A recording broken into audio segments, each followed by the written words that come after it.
We are back. Welcome to episode number 13 of Inside Security. Number This 13. number 13, yeah, This is the 13th ever episode. yeah. Wow. It's very unlucky.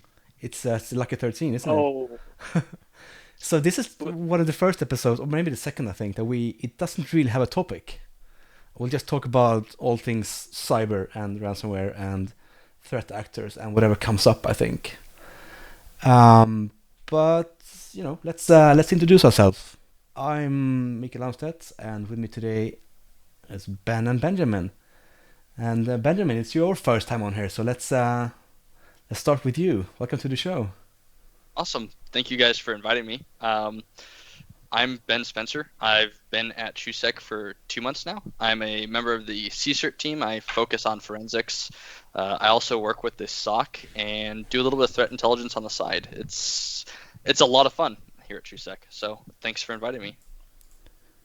No worries. I got the ping from chat saying that the your names are mixed up, which I have no They idea. are. They're not. Look, they're not. Give me 10 seconds. There we go. Yeah, we're fine. Perfect. I have no idea what chat's saying.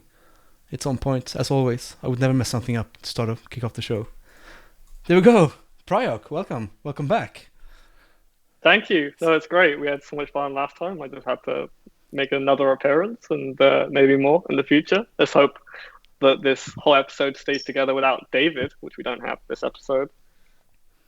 Yeah, we well, he's the glue. This is where you cue the music. So you cue like the boo. Yeah, maybe we You just need like a we could just wrap up here and just, like just bring on Yeah, David next no, time. I think. reasonable. Yeah. yeah. Thanks, guys. Sorry. Yeah. Thanks. um, so I wanted to sort of hear what you've been doing work-wise lately. I've been doing some incident response lately, some threat hunting in Defender for Endpoint, which is Microsoft's EDR solution.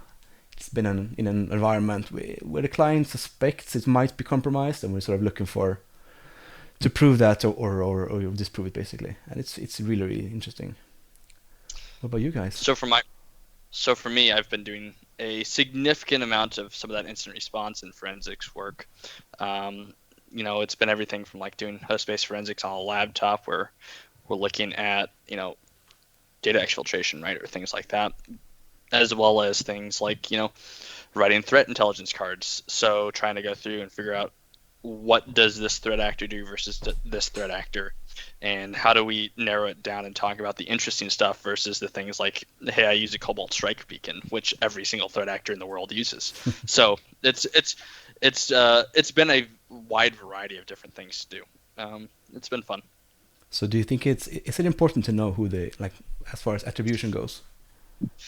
Okay, so if that's the question, obviously attribution matters. I think, in my opinion, it's a lot easier once you know who the threat actor is to be able to say, this is what happened after they've got into your system, this is what they're after, that sort of thing. It's because from a forensic standpoint, right, if you talk about, you know, what has this person done, you don't always get all the logs, you don't always know what's happening. But if you can identify the threat actor, you can start making basically assumptions, and you can operate off those assumptions a lot better than if I have no idea who this person is, they just got in my system and they just posted on the dark net a bunch of passwords. It's, you have to basically know who that person is to be able to operate with a risk-based decision model, essentially. Yeah, I agree. I think we spoke about this last time, Ben, didn't we? Like I think attribution. we did, although I think I kind of disagree with Ben, but that's Benjamin, but that's fine. I don't know, the discussion of like attribution and does it matter who it is? I think there's a slippery slope. I think we discussed that a little bit. Hmm. Of if you go too far, you have to always take everything with a grain of salt, and if you make assumptions, you can't make too many assumptions because then it's non-scientific, right? Or you can show bias when you're evaluating things, right? Um, Not that I think, Benjamin, your attribution style is too assumption based, but I it mean, can be. Right? It's dangerous. It's a slippery slope. I mean, if you look at my threat cards, you could maybe make that statement. But no, I, I agree. I think, especially in cybersecurity, when we talk about it, you need to have some sort of baseline to say, hey, are we going too deep into this rabbit hole? Because otherwise you get into a point where, is this the Russian SVR group 1 or is this the Russian SVR group 2? Let's really find out. It doesn't necessarily matter at a certain point. Mm-hmm. Yeah, I suppose. So what? Yeah, go ahead. What things, Ben, are you looking for when you're trying to attribute? Is it like motivation or what vectors they use? Or? So a lot of it's motivation. A lot of the stuff I've been focused on has been on basically a single country. And there's basically 2 groups in there, and one is an intelligence-focused one, one's a military-focused one, where they're looking from a strategic standpoint. So really what you talk about there, and when you try to do attribution and try to do threat cards, is you try to think about, one, what's the motivation? Because that's really important. Is this person going to try to take down your network, or is this person going to try to steal data off your network? And then 2, you're looking for basically unique tactics. Most threat actors share a lot of these similar things. A lot of the stuff happens via phishing. Someone clicks a link, they get initial access that way. But the way that they establish persistence, the way that they move throughout the network is different. A lot of the ways that they exfil data is really different. So when you try to start talking about attributing actors, you look at the differences and you include those, because it doesn't do me any good if I say, hey, this threat actor uses Cobalt Strike. It's, once again, everyone does that, or everyone uses Mimikatz. It's a pointless statement to put on a threat card, but it is really good to say, hey, this person has used these C2 servers or these sorts of methods to exfil data. So it's, you look for the differences and you look to make sure they're not super vague. Because if I say this person exfils data via bits, it doesn't matter. Anyone can do that. But if I say this person uses bits to exfil data to this specific domain set, or they've used, at this point in the attack chain, they've started exfilling data at this point, you're going to look at it from a different perspective there. You can say they've got different tactics and different procedures. Yeah. I would assume it also comes into play. I mean, if you get ransomware, and then you sort of, let's say you decide to pay the ransom, like how sure are you that you will get the decryption key? And then if it's ransomware as a service, like maybe you have no idea who the actor is. While if it's some well-known group that is sort of known, I'm doing air quotes, that's known for giving back to the key, then you might say that it's more likely that they will actually give it to you. Absolutely, and that's why when I think Ben says, you can't go too far down the rabbit hole, I agree with him, but I also think it's really important to be able to say, this is the ransomware group that did ransomware me, because if this is a group that doesn't care about giving you back the ransomware key, or is just going to come back and ransomware you, 2 days later, you don't want to pay the ransom no matter what. But if it's a group that's had not a good track record, but, has basically fulfilled their promises and they've tried to unencrypt your data, you can put that into your risk matrix and say, hey, maybe it's an okay idea to start negotiating with them. Not that you ever should, but it's something that you want to present to people and make sure that people understand. This brings me on to an interesting tangent I want to explore. So there's been a lot of discussion on Twitter recently about should it be illegal to pay ransoms? Because if you have a company in the United States and they pay millions of dollars to some threat actor, that's siphoning money out of one, like say the US economy, which is a bad thing. And 2, if you make it legal, I mean, it's organized crime, right? So should that be legal to take part in and help fund their operation so they can perform more attacks against US businesses or whatever, right? So what's your take, either of you can take turns, I'm sure, but on should it be illegal to pay a ransom, or should there be any regulation around paying ransoms? And that's my question for you guys. I'm interested to hear the answer. Mikael, I want to hear your opinion from a Swedish perspective. It's a tricky question. I think it should be legal. I think that if you're staring down like your business going out of business or pay the ransom, I mean, I wouldn't suggest that anyone ever pay the ransom, but if that's your choice, like if you're out of business or you pay the ransom, then you sort of have to pay the ransom, I suppose. And if that's illegal, that's a big issue. That's a big problem for you. So I think it should be legal, but maybe I suck at legal stuff. I just don't want people to get out of business just because of some malicious threat actor just wanted to get rich, basically. Yeah, it should be legal somehow. I agree with Mikael. I also agree from a certain standpoint that if you want to make that illegal, you have to provide some sort of law enforcement or some sort of backing from somewhere else. You can't just say, hey guys, if we're going to make this illegal, but we're not going to help you in any way. We're not going to sit there except, provide sort of guidance for, at a very high level, which is, change your passwords every year or don't change your passwords anymore. You have to have some support if you want to make that illegal. And it's a really hard decision to make from a legal perspective, because how do you, it's not just ransomware at that point. Then it's what happens if someone steals your data and says, we're going to release this data and you're going to get fined because you have this data that was unprotected. Is that illegal? Is the company even going to care if that's illegal, if the penalties are worth more than the ransom? You have to be very careful when you make this wide sweeping statement. And also, I don't necessarily know if anyone would care that it's made illegal. The Russian threat actors certainly don't care if it's illegal to pay the ransom, but they're going to absolutely continue to ransomware you if you're an open target. They might not do it as frequently because you don't get any money out of them, but there is in part of hacker culture, there's part of the, wave your nose at them sort of thing and show them, hey, I can do this and you can't do anything about it. And just because you can't pay me doesn't mean I'm not going to do it. You're there. You should have backed it up, sort of thing. So I think making it illegal is one of those topics which people talk about the threat actor, but they don't really talk about the victims that are going to be impacted once they get hit with ransomware. Yeah. Right. We got some takes from chat as well. We got from, Ricky B says, it's hard, but I tend to think it should be illegal. And Darul says, but is there actual proof that you get your data back if you pay? And if you pay, you enable more threat actors, and it would lead to even more ransomware. And yeah, exactly. That's, I think, what you said earlier. It's hard.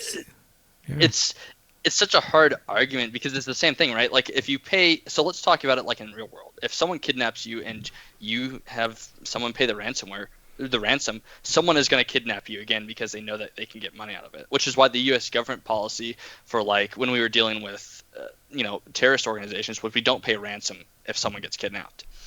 The problem comes in that the U.S. government isn't going to help you at all if you get ransomware. You might be able to report it to the FBI, but unless you're the Colonial Pipelines of the world, they don't care if you've gotten ransom. And it's not their fault. They don't have the resources to go after every mom-and-pop shop.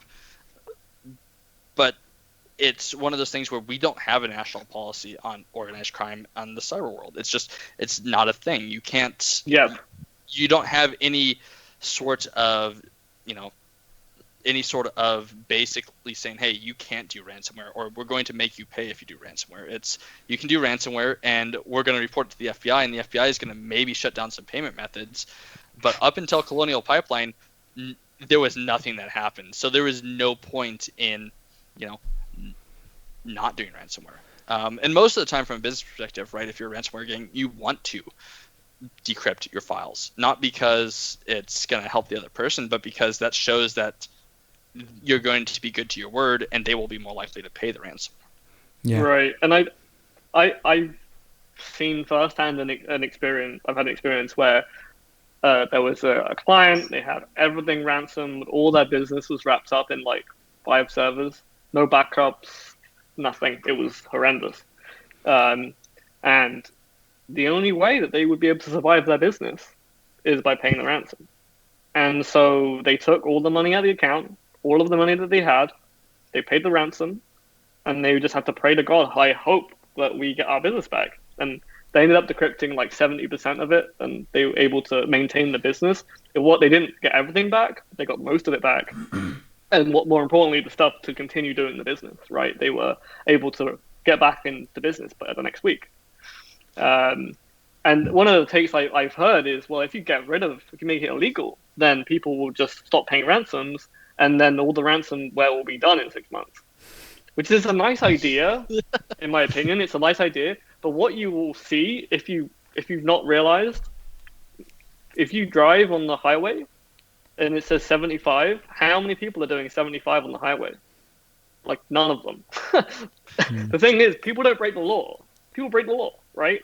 Yep. And especially they break the law in business, and especially when there's a business hanging on the end of it. So what you actually do is you probably end up pushing this underground. You end up pushing the businesses into more shady areas, into places where they're not reporting it, they're not reporting a data breach. They're not doing the things they're supposed to because they're afraid of retribution. And I think it's a nice idea, but I think you can't operate like that. That's my take. I understand the concept, but I also think that even if you make it illegal in America, they're still going to be ransoming the UK and being funded by the UK. They're still going to be ransoming in Germany and being funded elsewhere. So you can't talk about it like America is the only country in the world either, right? As many Americans feel that way, but it's not true, right? So, and to piggyback off the statement, Ben's completely right. Not only are we not the only country in the world, it's when you talk to these companies, a lot of them have, offices in these foreign states. So what's going to happen if the United States makes it illegal, but you're headquartered in, Switzerland or whatever?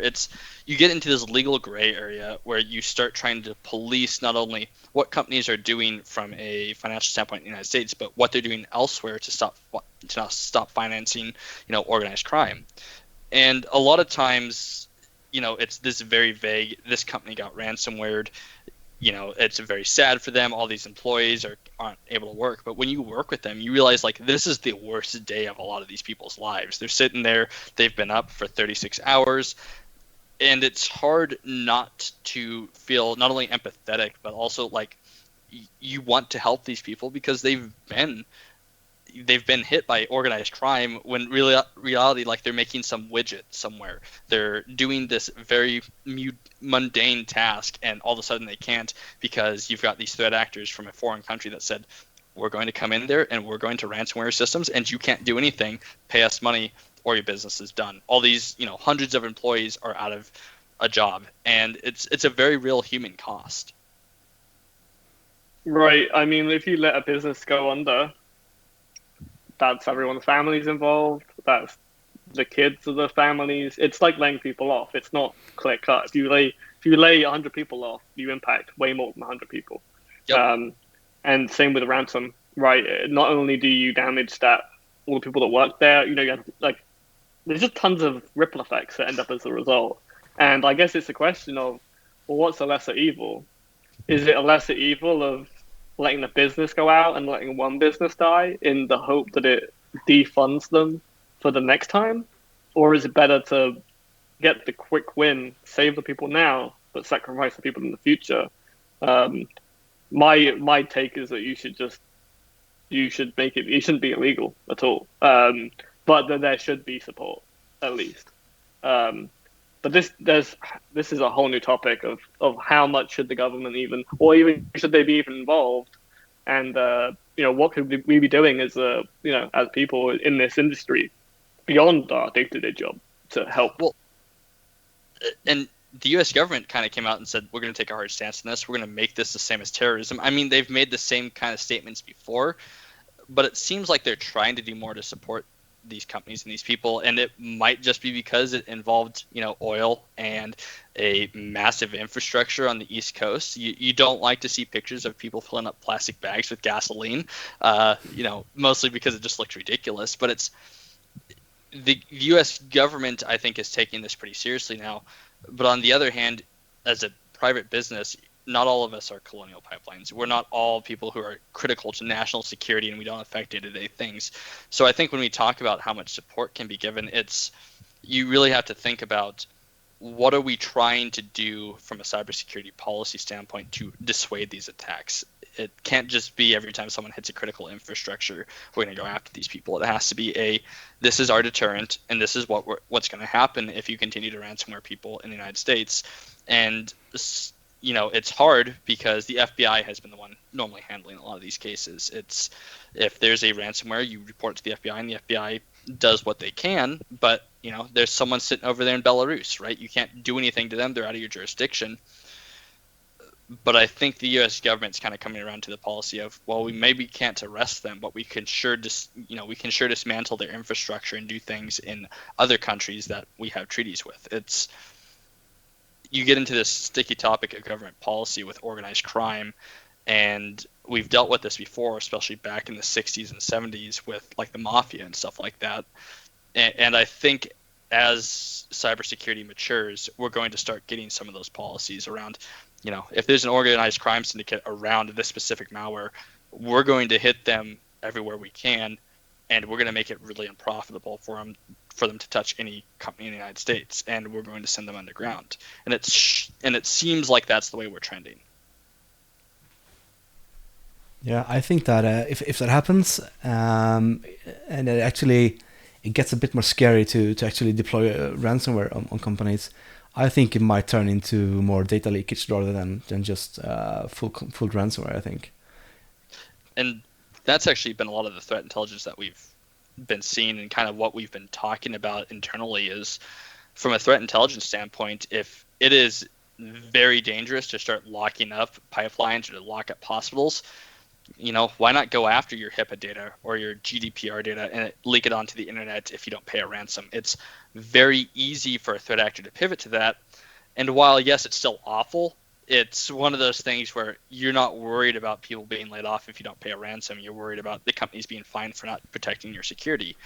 So while it's still awful, right, you don't want to empathize with the criminals here. It's one of those things where you can maybe step back and say, this is still morally wrong, but it's not going to put people out of their jobs. It's not going to make a company, completely fold, but you are going to force a sort of, a better focus on security. So I think if we can get to that point, it's a lot easier to justify saying, no, we're not going to spend, tremendous amounts of resources fighting these certain threat actors, but we are going to ensure that if they are doing ransomware, they're going to do it in a way that is, per company basis, and they're going to basically do it to the companies that maybe should have had better security postures, that sort of thing. So what's your take on this is the dumbest idea I've ever heard, but I've heard it mentioned a few times, and I'm scared of the possibility that it becomes a thing. So I'm hesitating saying it, even because I don't want to give anyone any ideas. But what do you think about a great American firewall? It's kind of the same thing as hack back. I question how many people there are skilled enough to be able to do that. How do you implement a great American firewall, right? We're not... You block everything, not in the United States. Exactly. How do you do that? Because everything. Just do it. It just... You can do that, but you just... disrupt so many businesses because we're not China. We have many businesses that are headquartered outside the United States or have offices outside the United States, right? So you can't just go in there and block all of these IP addresses and say, okay, we're done. We're inside America. You're safe. No worries about it. And not only to mention that, you've got threat actors who literally use Azure, right, and Microsoft resources to come in there and deploy ransomware or to do the SolarWinds attack. So it doesn't even matter. Well, So I okay, Michael, you go. Yeah, so if in my crystal ball, I'm gonna get so much heat for this, but if I look through my crystal ball into the future, I think that if there is a full scale, let's call it cyber war for buzzwords. I mean actual cyber war, like your power grids getting turned off and everything. It's just chaos. I think it's not impossible that actually countries will build their own sort of internet, which I know Russia has done, and just basically have their own great firewall. Or EU has one internet and US has one internet and Russia has one, for the fear of just warfare, basically. Or you could have two networks, right? You could have an American-only network, and then you could have a international network. Like different lanes in on a highway. I don't know how much you guys have experienced from a networking standpoint or with DMZ specifically, because from a corporate standpoint, right, that is really common. That's what they do on a corporate network is they have internal and they have external, and you have a DMZ in between it. But what happens is there are customers or there's clients or whatever, and they say, hey, we'd like access to do that, and we're going to pay you a ton of money to have a direct connection to us. Please do it. And do you know what happens? They say, absolutely, we'll allow this direct connection. Screw that DMZ. You're going to be able to connect right up to our resources. Don't worry about it, dude. So I would agree with you from a cyber perspective. There might be that. But the problem with the internet is that you can do just about anything from a technical capability if you have the know-how.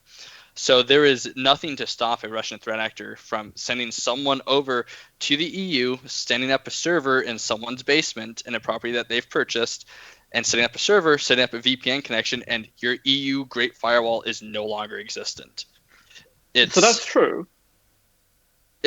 But at least you would have jurisdiction to respond when it happens. Correct. Right? So that's the only argument for it, I guess. But so you can go shut down that server, right? But that doesn't stop the threat actor from doing it again and again and again. And that's what happens in the United States. It's why the SolarWinds hack was such a big deal, is because they used resources in the United States. They used a U.S. company. They used code in the U.S. company, and we still can't do anything about it because it didn't happen in the U.S. It happened in Russia. It happened with this group of intelligence operatives who knew what they were doing, and they're not going to come over to the United States. They're not going to come over to an extradition country. They're just going to sit there, and they got what they wanted. So what happened is we opened the Pandora's box when we said the internet's going to connect everywhere in the world, and we're just going to let everyone do whatever they want. But you can't put that back anymore because the entire world depends upon it. So I think we have to think about it from a more creative way, other than saying we're going to stop this immediately, which is why I have issues with the takes of, just do cyber hygiene, just do your best you can from a cybersecurity standpoint. It doesn't matter from a certain standpoint. If you're going to be a small company that does the best they can, you're still going to get hit by some of these advanced threat actors. There's not a lot you can do to prevent an APT from basically eviscerating you and saying, hey, we have access to all your systems, you're done. There's, if you have a SOC team of 8 people, it doesn't matter unless they're really good SOC people. So we have to think about this from a centralized level. Exactly. Like Michael, exactly. You could, when you have a company onboarded onto a SOC, you can maybe detect something, but that doesn't mean that they haven't gone through and grabbed all of your data already. Even if you do the best layering. So you really have to think about, how do you dissuade these cyber criminals from attacking you as a company? And we don't really have that yet. But I also don't think hackback is the answer either. That's been, parlayed around a bunch, and we don't have enough skilled cyber operatives. We don't pay enough to these skilled cyber operatives. Ben, you're not going to come to the United States and go hack foreign companies for money. I mean, you might, okay? That would probably be a pretty cool job. But there's not an organization that does that pays enough to do that, or can really appreciate the skill level to do that. So it's kind of pointless. Yeah, I just wanted to add that you have a fan club in the chat, Spencer. There's pale skinny Swede. What about AWS and Azure? Exactly, and go Spencer. I like the fact that the Swedes are accepting of me. It's good working for a Swedish company. I'm glad that I've got some Swede fans at this point. Yeah, you got one fan at least. Yeah, exactly. That's where it starts. Starts with one. So I okay, Michael. No, go ahead. If you want to go. No, you go. So I've been thinking about this the last couple of days, and it's that when you look at the cyber world or the virtual world, things aren't immediately obvious or evident as to how they might be bad or messy or misconfigured to the average person. I mean, a good analogy is I was watching Hoarders the other day, and they go through and they show these huge houses that are covered in stuff and hundreds of cars and machine pits and all sorts of things. And the average person, you show them that, they go, oh, it's disgust almost immediately. But I mean, there are some cyber systems or some computers that I look at and I go, oh, same result. This is a mess. But if you show that to a jury, right, or you show that to the average person on the street, it's a computer, does its job, doesn't it? And I think this goes into the same thing of, data hoarding, right? There are people who have extremely messy data, have the equivalent of a hoard of data, right? But they don't have the equivalent of what it looks like with a messy house. It's actually just a mess in that bedroom, right? And I think one of the problems that we have with computers generally, or the internet generally, is that it's not necessarily immediately obvious if something is bad or not to the people that are in charge of making the decisions. And I think we almost need, I don't have any suggestions, but I think we almost need a way to make it more of a standard, right? Because to say that this is objectively bad, not just I said it was bad, not just this guy said it was bad, this is a standard, and the standard has to be malleable enough to change with time. And I think that would be a beginning place for things like compliance is a start, but there's a lot of government organizations, there's a lot of police stations, there's a lot of, very bad, very important things that are incredibly insecure, and there's no way of doing anything about it. There are many people, security researchers, that find problems all the time, and they report them, and nothing happens, right? And I think we've got all this talent that we could be using to help improve national security that we're not using. One, because of law, and I think two, because of standard or objectivity. And I think it's too free flow right now. Kind of a tangent, but yeah, tell me your thoughts. Yeah. I don't know. I agree. Well, it's hard. I mean, people are trying. It is hard. I'd like to see more people being in, well, more into government stuff here in Sweden. More cyber people, or IT security people, let's say. I'm trying to skip the word cyber because it sounds just sorry. It sounds awful. Yeah, it does actually. It slips out now and then. Let's just use it. Yeah, but then I mean, the private sector pays well much more than the government does. So it's that's an incentive for for going private. It's one of those things that I think doesn't get talked about a lot. Is from a cybersecurity standpoint, there's not a lot of incentives to go to a government place and do like GRC and policy. It's you don't get paid a lot. You have to live in an expensive area, and in the United States, at least, tested. Yep, you get drug tested. You have to pass the security clearance, which is fine. If that's what they want to do, that's what they want to do. But there's not a ton of incentive from a pay scale standpoint. So it's really hard to have this national security policy that's going to work for everyone. I've worked in a lot of different organizations, from small to medium to large. And one of the things that I found is that even between these similar size organizations, they have different priorities, and they focus on different things. And what happens there is you get to an organization and you see these glaring vulnerabilities that people don't want to deal with because it's, either the organization has tried to deal with them in the past, or they have not wanted to take up that task because it's going to be basically a security killer. The security team's not only going to be the bad guy, but they're going to impact productivity, and no one wants to do that. And you don't have anything to back you up other than says, the U.S. government says you should do this. And that's not helpful from a private corporation standpoint. And it's not helpful if you're in the UK and you're a medium-sized company or a large company and it says the U.S. government wants you to do this, but there's no enforcement mechanisms. And even if there are enforcement mechanisms, once again, the question is your fine going to be larger than what it costs to implement this? Michael, you and I talked earlier today about companies that don't have local admin privileges on their client computers, on their laptops and stuff like that. Yeah. And every single person in cybersecurity is going to say you should not have local admin. But there is a 100% certainty in my mind that there are more companies that have local admin than there are companies that do not, because of how much it impacts productivity. You would have to change thousands of processes in some of these companies to be able to remove that local admin. And are you, as a country, as a national security country, are you going to say you have to remove local admin from these people and change all these processes and reduce that competitiveness? Because if you do, there's going to be a country that doesn't have these cyber laws that says, hey, you don't have to use local admin. You can come over here, work for us. We're going to hire your people, and things are going to be gravy. You don't have to care. And while you might get ransomware, it's not a guarantee.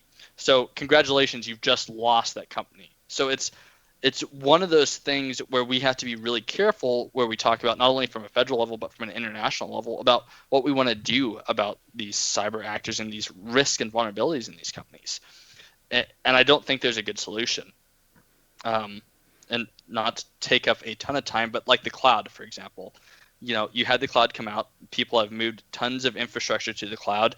There has been massive amounts of resources trying to utilize the cloud and infrastructure as code and things like that. But for every company I've worked with, and there's been a couple, there has not been a singular sort of best practices for the cloud. There's not been a way to say, hey, infrastructure as code is done the right way this way. You've got companies like Dome9. You've got various companies out there who say, this is how we're going to do it.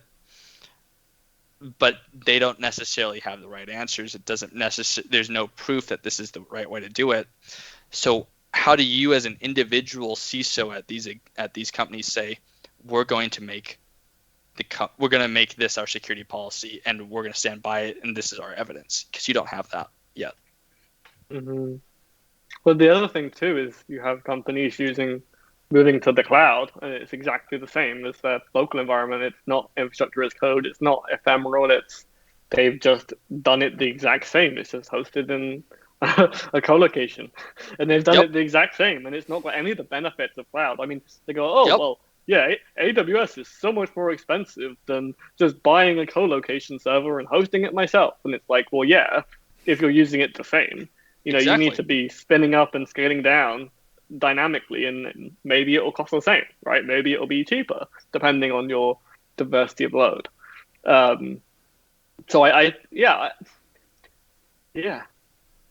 I just wanted to throw that in there. But like you said, there's just so much mess, and it's such a changing standard, and people don't do things the way they're supposed to.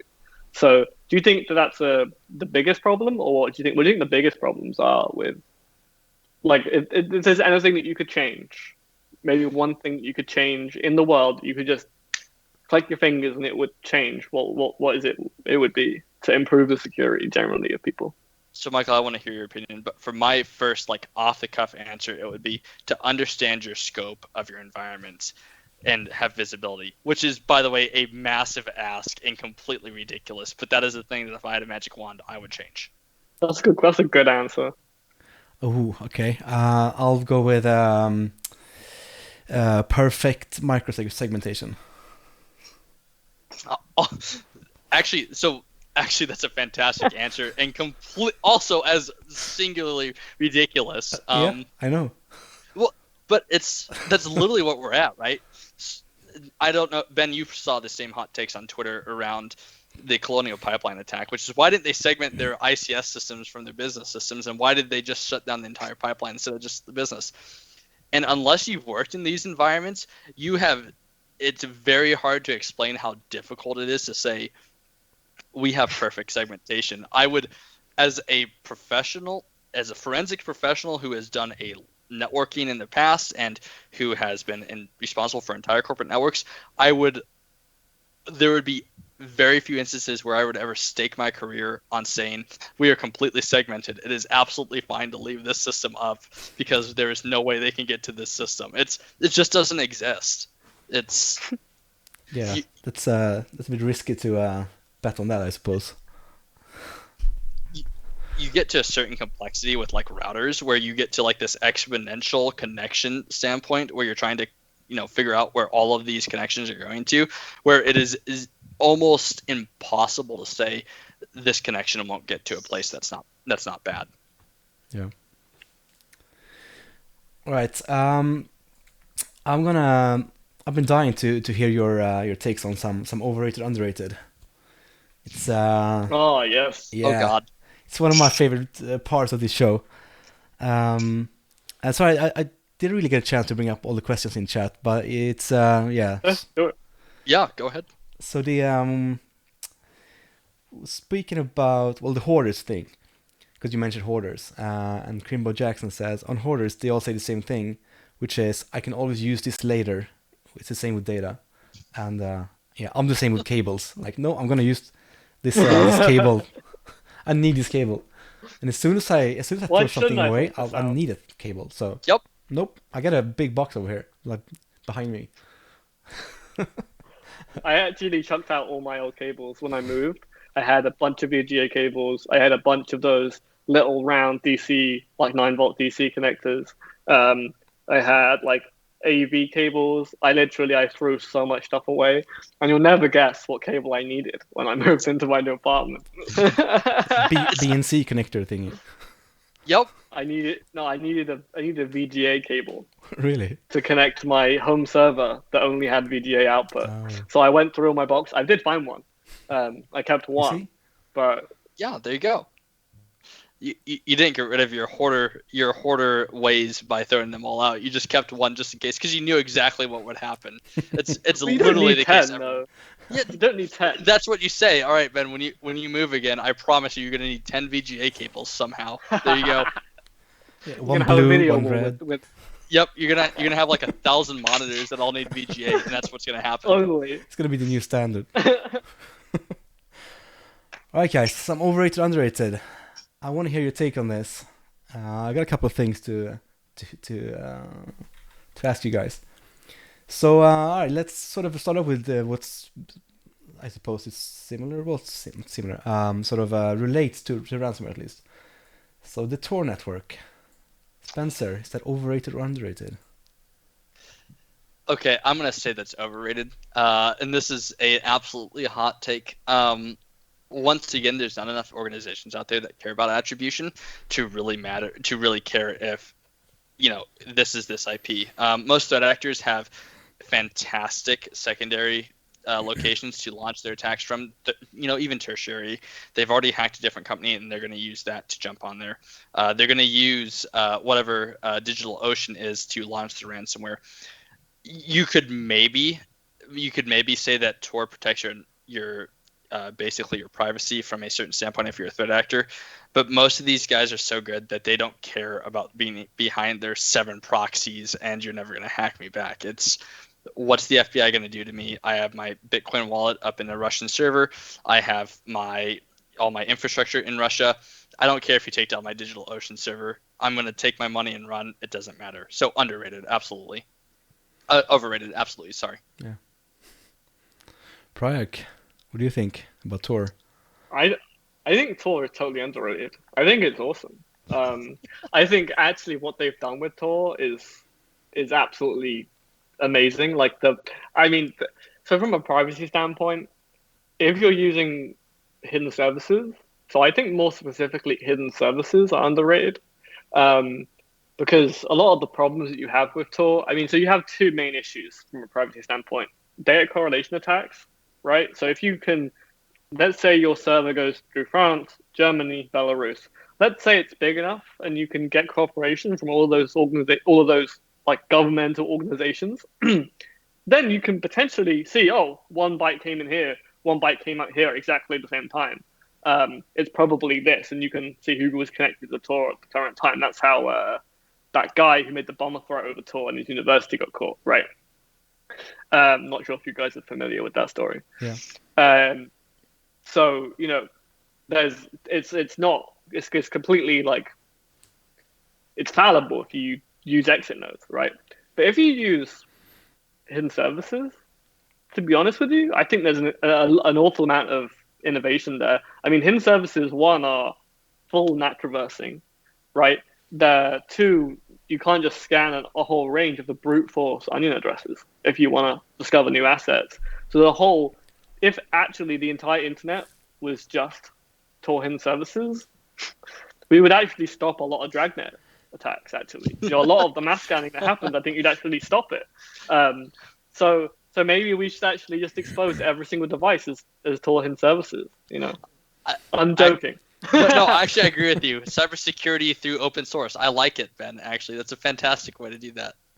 But I think hidden services are amazing. There are cases where I had my desktop and there was an SSH port on a 5 port, and I needed to access my desktop remotely, and it was behind a NAT. So what can you do? Well, you can do some auto SSH thing. You can use ngrok, which is a terrible idea, right? If you want to security. But a high entropy onion address with a high port, with no ping, with SSH, with only key auth enabled, and like locked down as much as you can with a high entropy key. I really don't see much risk there, right? And so for traversing in that's incredibly useful. If you want to just do testing from different IPs, Tor is awesome. Also, you can assume everything from Tor's bad safely. Actually, right? That's actually a fantastic point. Yeah. Right. So the fact that it's known is quite good, right? I think Tor is actually really great. I like Tor, as long as you're only using hidden services. Exit nodes are a huge problem. But if you only use hidden services, I think Tor is an incredible piece of software that I think needs more usage. So Michael, real quick, not to take up too much time, but I think this actually illustrates fantastically the differences between a blue team and a red team person, because Ben's primary focus is ensuring that he does not get caught if he was a threat actor. He doesn't want to get caught. That is really important to maintain operational security. From a blue team standpoint, I don't care who you are in in a very vague way other than attribution matters. It's, I want to make sure you're out of my network. I want to make sure that I found what you did, and I want to make sure that you can't do it again.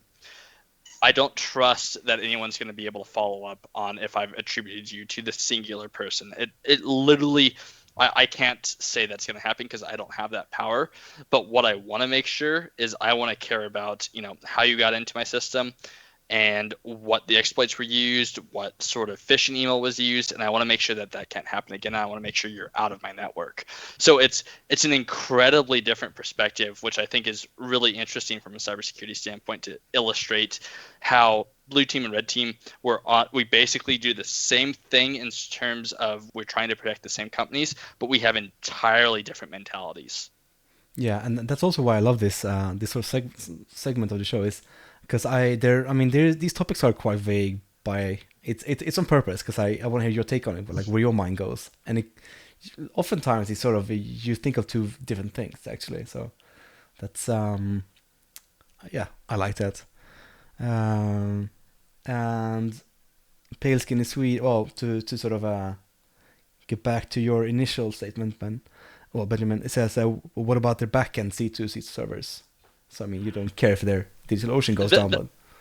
The minute I see an FBI operation take down DigitalOcean servers is the minute that I will care about backend C2C servers. But I haven't seen that yet, except when there was a literal fire in the DigitalOcean data center, which, by the way, I would like to mention, reduced the amount of phishing emails that my company got by about 50%. Just so was that DO? DO or OVH? It was, sorry, it was OVH. Yeah. Sorry, I all categorize them at the same in my mind at this point, but it literally those pesky cloud providers. It's literally the same thing. These pesky cloud providers. I received 50% less phishing emails than I had to care about at the same time when there was a fire in their data center. So, that's where I'm at this point. That was a big outage, almost as big as the Fastly one the other day. Let's not even get started on the Fastly outage or the over reliance on CDNs in our entire internet infrastructure. Yeah, that's for the infra pod, not the security pod as well. Yeah. Right, so what about next topic then? BYOD, so bring your own device. Ben, I'd like to hear your opinion first. Oh, that's a difficult one. Because I have completely opposing views on this. If you're talking from an individual standpoint, I would love to bring my own device. It'll be really, there's many cases where I want to bring my own device. But I think it's overall better I have all work devices. Right, I have a work phone and I have a work laptop, and nothing ever goes on my personal devices except for maybe, I think Teams. I think it is, which is the stuff I've got is non-sensitive, right, to a degree. So I think BYOD should not be allowed, generally speaking. I think it's kind of lazy. I think you should just have a managed device that's enrolled and taken care of by the company. There are things to be said for flexibility, right? It's your own device and you should be able to have rights to install your own stuff and work how you want. And the questions around productivity, I think there was discussions around how productivity actually increases if you allow people to do things their own way without administrative oversight. But at the same time, you should also request for things. So I think BYOD, generally speaking, should not be allowed. Unless it's a guest network with full client isolation and you're only using it for Wi-Fi purposes, right? You're not using it to work on. But I also think that if you do not have BYOD, I think you have to have sensible cultural and organizational policies. Because if you don't, then you just make it impossible for people to work and they bypass them anyway. I think the general principle is just don't be a dick and make it easy for people to work. And if you have ways, just make it as easy as you can for people to install their own software and to use what they need to use to do their job. That's my take. Yeah, we got Crimbo Jackson in the chat. He says, "I love keeping a separate work device," and I'm the same. Right, Spencer, BYOD? So from my hot take perspective, and this is absolutely going to be a hot take, I think companies that do BYOD policies are incredibly lazy about not only how they provide for their employees, but also I think they don't necessarily care a lot about security. Not because it's a bad idea, and I completely agree with Cranbrook Jackson about I love having separate work and company devices and personal devices, but I also think it is incredibly scary to think about, like, I'm going to connect my personal device up to Office 365 and here are all the permissions that I have. I can download documents, I can do anything I want from everything I have access to, but it doesn't matter if it's a personal device or a regular device. You can't control data exfiltration outside of a very, very limited set of options in a DLP standpoint. And you can't sit there and say, I know that a threat actor isn't on there. It's a BYOD. Also, from a personal perspective, I think if a company wants me to use my own device for work, they're being pretty cheap about it, right? Like, it's, if you want me to use my phone for your company email, one, you provide me the phone because I don't need my personal email being filled up with work emails, and then two, it's, I want to ensure that I can have that separation from work-life balance. So it's, I think if we talk about BYOD, and I think if we talk about it from a security perspective, it's really difficult to do outside of like 802.1x. It's you have all these different security considerations to bring into the office, and then two, you have to consider from an employee standpoint what that's actually putting on them from a risk perspective. As a person who has worked in like a real estate company where they have people who are not employees of the companies that come in and they're just literal contractors, do I want them to have, very personal information on their home devices that after they leave the employee because they want to go work for another real estate company, do I want them to have that information? Absolutely not. Is it feasible to provide them with a, like a personal cell phone? No. But it's, you have to have some middle ground because you can't have people having like contract details and social security numbers on their personal device and then allowing a threat actor to just take advantage of that because you once worked in this industry. It's a sticky topic, and companies are going to absolutely continue to switch to BYOD because it's incredibly cheap to do so, but it's incredibly lazy from an information security perspective. Mm-hmm. I think with also Intune, there's the flip side, right? Yep. So if you bring your personal device and they enroll it in RMM, right, an EDR,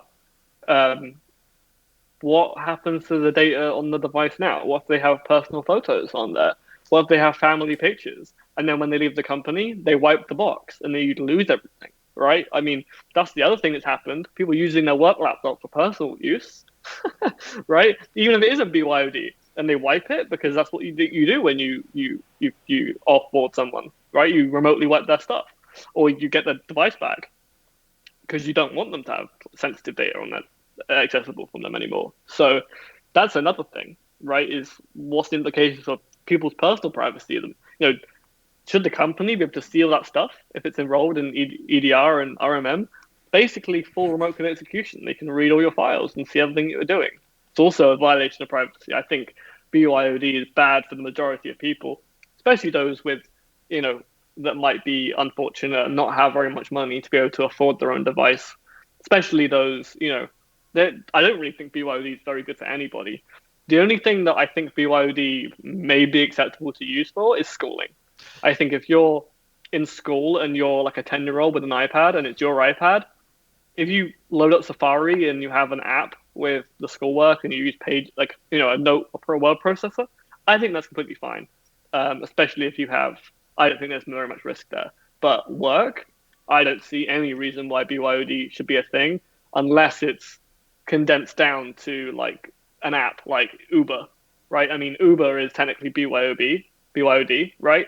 Yep. People who work at Uber have an app and they use their own device. You would never expect Uber to give them their own phone. But the majority of industries we're talking about them, I think BYOD should be not allowed. It should be an exception to the rule in very specific industries such as Uber or schooling. And Michael, can I just call it the chat here, which is both of them saying, hey, if you use personal device for work, you put both personal and work stuff at risk, and I don't want my company to be able to reach me so easily. I think you're right, Ben. It's one of those things where if you're at work and you're trying to do something for another company. If you're doing like education or you're trying to do something personal, it's completely different. And I agree with you. One of the things I will say is I completely encourage schools to use like Chromebooks or whatever. It's, allow your students to bring in their Chromebooks and things like that, because you reduce the security risk and you allow them to provide their own devices that they are comfortable with using. But you can't get to a point where you're like, hey, here, use your own like personal desktop computer that I use for gaming to log into our company VPN and then do stuff like that. Because I'm not going to say yes to that. There's a 0% chance that if a company wanted me to use my gaming desktop computer, which I play Rainbow Six Siege with, to log into their company's stuff and do forensics on it. It's not feasible. And you expose yourself to so much risk from a company and a personal side that it's not worth it. So I'm glad that Ben and I at least are on the same side of that statement. Yeah, you are. I agree. I think it's just lazy. I think it sounds good. I think it sounds good for a future sort of employee. They're like, hey, you can bring your own stuff. Like, oh, that's awesome. Well, it's not. And it's like if you bring your own stuff, your own device, and then it gets compromised and you're enrolled, they're gonna wipe the computer and you lost everything. Right. Sorry. And I also think that BYOD is considered a good idea occasionally because companies have awful policies where they don't let you manage their stuff. You can't do anything. They give you the shittest, like, cheap laptop they've just pulled off the shelf. And if that's what they're offering, BYOD is better. But the company should just invest in their employees generally. I mean, yeah. Do you hear that? Yeah, I'm gonna say I'm sorry, Ben, but if a company comes in and says, you know what, we're gonna either offer you this crap laptop or we're gonna have a computer where we can wipe your Crusader Kings 2 or EU4 Iron Man save, guess what? I'm not gonna work for you because my Iron Man save is absolutely more important than your latitude from 2011 is. It's yeah, and it's one of those things where I think people should absolutely be able to have a hard pass on, where they say, if a company's going to make me use this computer or use this device where you're going to wipe my wedding photos or whatever, you can just say no. And I know a lot of people don't have that option, but it's one of those things where I think you have to set that hard limit, because otherwise people are just going to take whatever they can out of you. Yeah. Are there any more questions for the chat? Is the chat saying anything else? Yeah, the Rudy is saying... I think we've got yeah, so the Rudy is saying it also depends on the work context. So someone who just worked with the code editor and GitHub doesn't need any special hardware for work. True. I don't... And yeah, as we said, it's probably not about the special hardware rather than you being at the risk of losing your private stuff. If a company provides a shitty notebook, they receive shitty results. Garbage in, garbage out. So it's... Yep. So I actually worked for a real estate company where we provided like kiosks with Chromebooks, which were pretty low spec laptops, but it was a fantastic way to get around this conundrum of, do we just allow everyone with their own device to come onto a network? It's one of those things where you do have to think about context from a work standpoint, where, maybe as a company, you don't have to provide i7s with 16 gigs of RAM to everyone, but you can provide a way to access web apps, sort of thing. So I think people just have to be smarter about when they talk about bringing your own device and what they're doing with their hardware. Crimo Jackson in chat says, I love Spencer's take on that. Just tell the company no. If we can't do that, it won't be long before the company telling us to bring your own servers. Well, I mean, it's a thing. Bring your own cloud. So Crimbo, I don't know if you would believe this, but there was... I have had to answer questions about why can't certain groups just have their own infrastructure and we just provide the oversight. It is you do have to set the line somewhere, otherwise someone says, we're going to provide the service, but if they can provide all the hardware, why not just allow them to do that? It is amazing. Decentralized. It's decentralized. It's the cloud. Just use your own AWS free subscription to host your own website. Not a big deal, guys. I promise. I mean, I've seen it. I've seen that I- in businesses where they get you to use your own credit to It's run servers. Yeah. it's insane to me. It's why do you want this person who doesn't have IT experience to run their own servers and say, you know what, you're going to deal with all these sensitive personal information, and then just say, you know what, let's let this person who has no experience in this run their own servers, and let's hope nothing bad happens. It's completely anathema to the past like 15 years of cybersecurity. Own cloud and a QNAP. Yeah, that's the future. There we go. I think Pale Skin Swede solved it. Exactly. That's you know what, Pale Skin Swede, I don't know if you're a CISO at somewhere, but you should be, because someone will hire you for that. I promise you.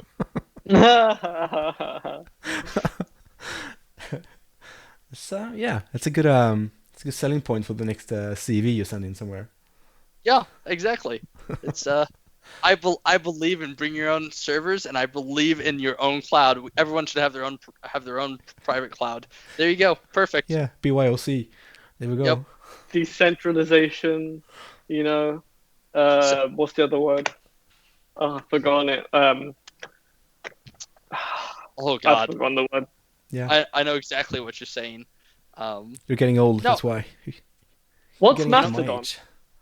What is Federated. Yeah, it's decentralized and federated.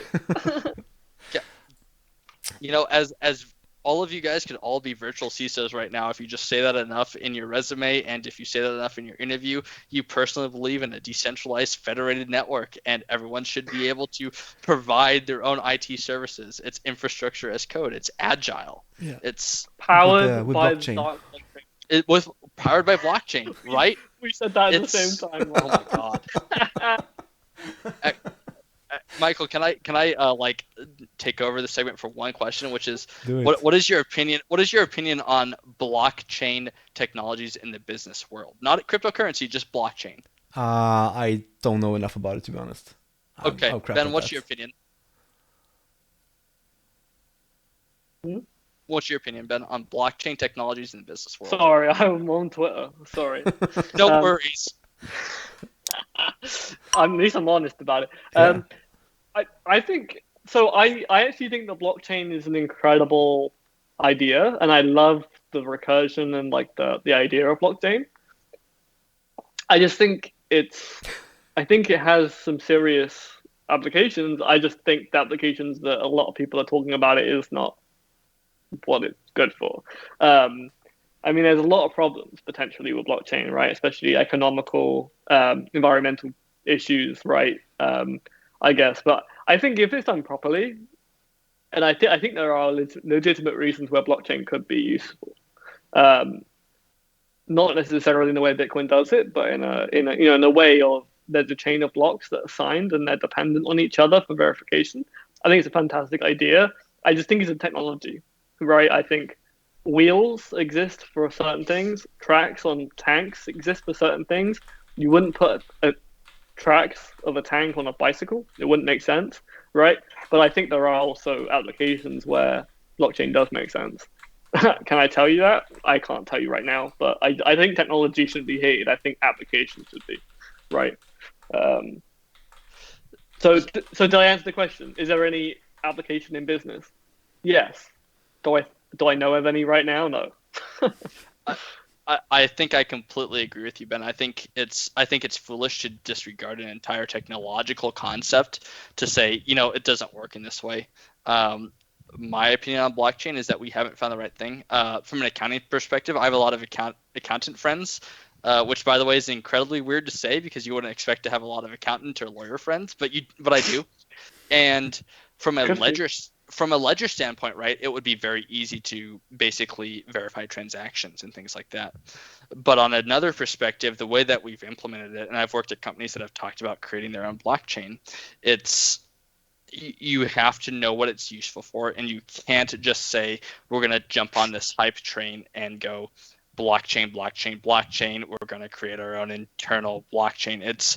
You have to understand what the technology is used for. It's very similar to how I think antiviruses were treated back in the early 2000s, which was this golden panacea to certain problems, and they were a buzz. Right. There was a buzzword. It's you have to get away from the buzzwordness and you have to start talking about actual practical uses. It's like just putting .com in the 90s Yep. on a company name. Oh, 10 times valuation. Blockchain, 10 times valuation. AI or whatever. It just seems hot right now, so let's go for it. And I think it's just, although I think with the internet you had that, right? You had this initial peak of everyone jumping on the bandwagon. This huge crash.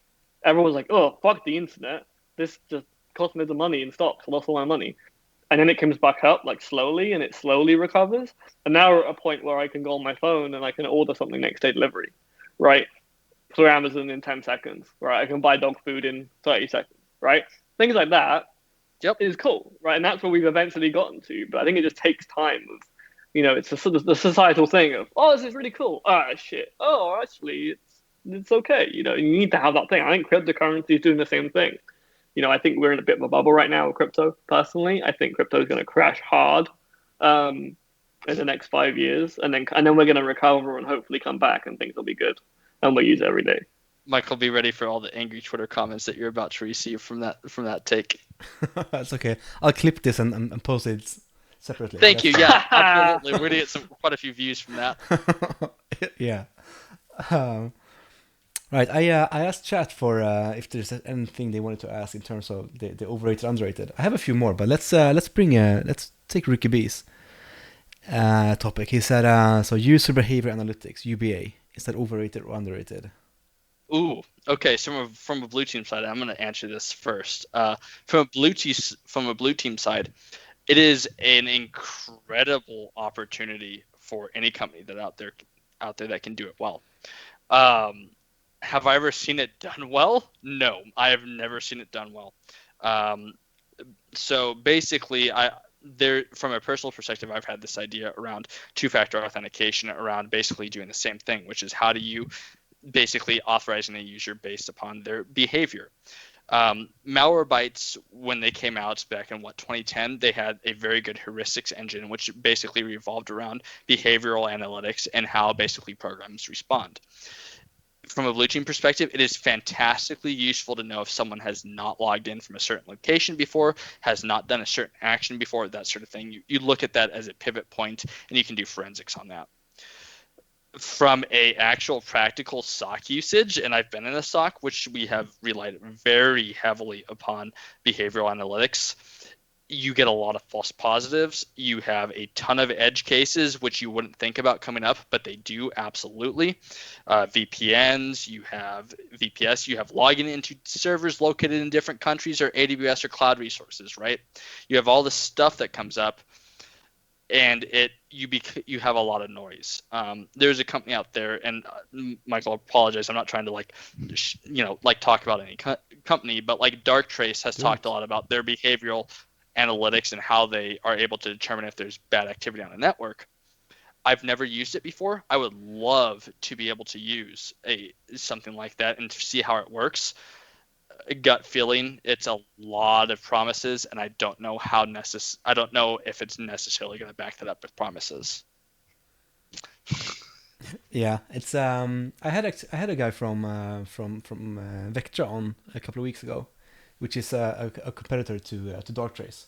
So they're doing the same thing basically. It's really interesting. Yeah, I was gonna say almost the same thing as you. If we assume that it's been configured like perfectly and everything works as in an ideal world, it's awesome. But yeah, it does give a lot of false positives, and it's hard to investigate a lot of stuff, I think. But yeah, it has a lot of potential. So, is there any red team perspective from? Honestly, I don't know much about behavioral analytics, and I don't think I know enough really to comment on it. So I'm gonna pass. I'd rather not talk about my ass. That's fine. It's the same as I said with blockchain. Like, if I have no problem with saying that I don't know anything. Like, it's not my expertise. So yeah.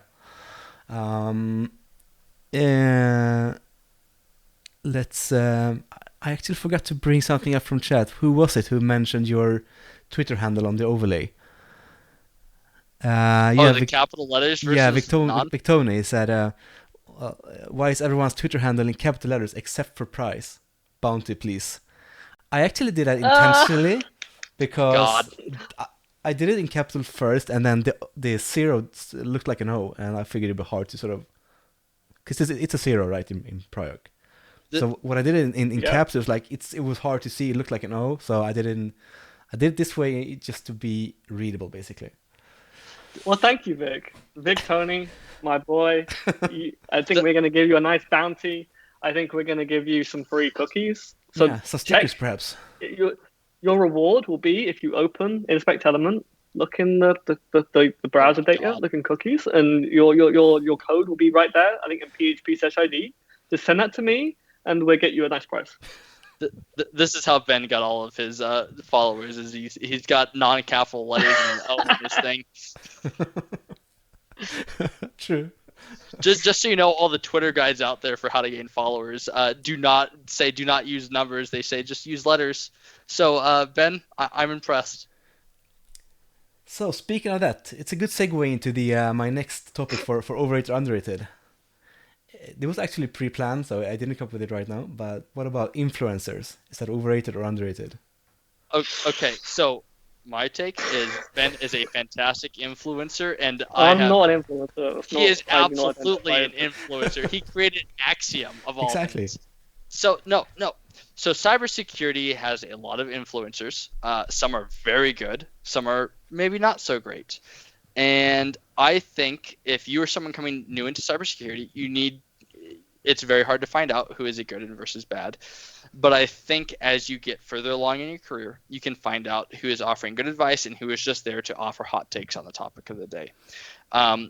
From my experience, the people who have done technical things, who talk a lot about stuff outside of their basic expertise and try to, maybe not offer hot takes, but they offer their opinion versus this is the way things should be concrete. They're fantastic influencers. I like following Ben on Twitter because Ben not only offers technical expertise and he offers hot takes on some cool topics, but he also offers, his daily life. He's a person. It's the people who are not people, and they are their Twitter handle that I try to avoid. So that is how I would describe influencers: is be careful who you follow, be careful who you trust. Try to follow the people who talk about themselves and understand that they're just normal people.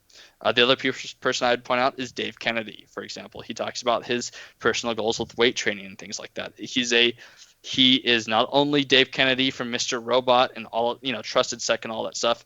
He is a person who talks about his daily life. He wants to interact with people. So that's how I do my heuristics of understanding who is a person who cares about the Twitter followers versus who doesn't care.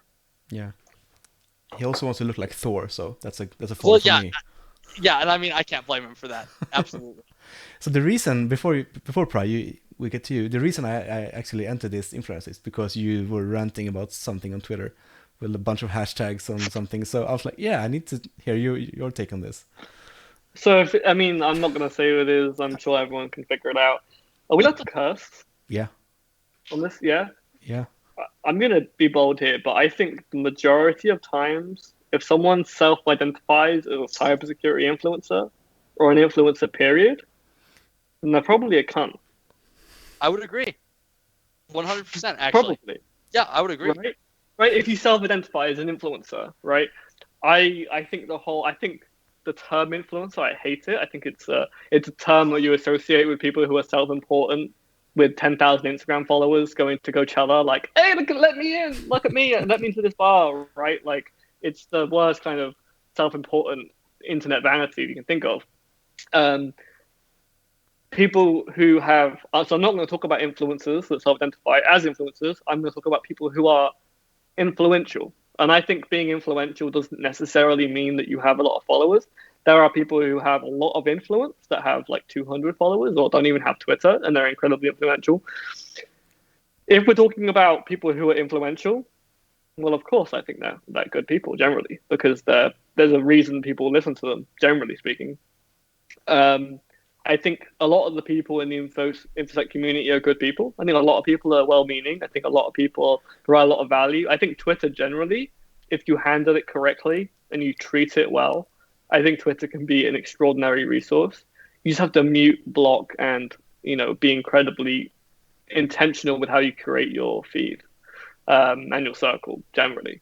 But yeah, I think there are some incredible people out there, and the community is incredibly supportive, especially if the people are authentic, which I think is what Benjamin you said a little bit is authenticity is important, right? Yep. People will talk one way and do another thing. They may be quite hypocritical, right? And I think that's it can be quite repulsive, and I think that's a problem. But I also think that's human nature, right? So people who self-identify as influencers, probably if they have hashtag influencer in non-ironically in their bio, I would never want to follow that person. That's good. That's a really good distinction, because I've had some issues with this, because I mean, of course I don't self-identify as an influencer, but I want to influence people to go into security. I'm like, how do I sort of make that sort of distinction? And then I think you explained pretty good. And I know at least one person, which is awesome for me, who was thinking about. It's a friend of our friend, I think. He was sort of wanting to go into security from some other IT job, and he really didn't do it. And then he watched this a couple of episodes here, and then he actually just switched jobs internally, and now he's working with security. And he sort of got that sort of motivation because he looked at this, and I think that's it's so awesome for me.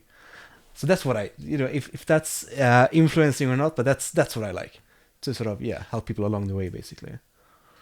If you follow Stock or Ben, if you follow Stock or Ben Stoke, sorry, I'm not fully versed in my Swedish. Yes, Sturk or Ben. I think those are the people who you can kind of base your heuristics on, which is they care about you, they care about the industry, and they care about telling you the truth about the industry versus maybe not the NCIS industry, but it's like, oh yeah, I did this cool Mr. Robot thing today sort of thing.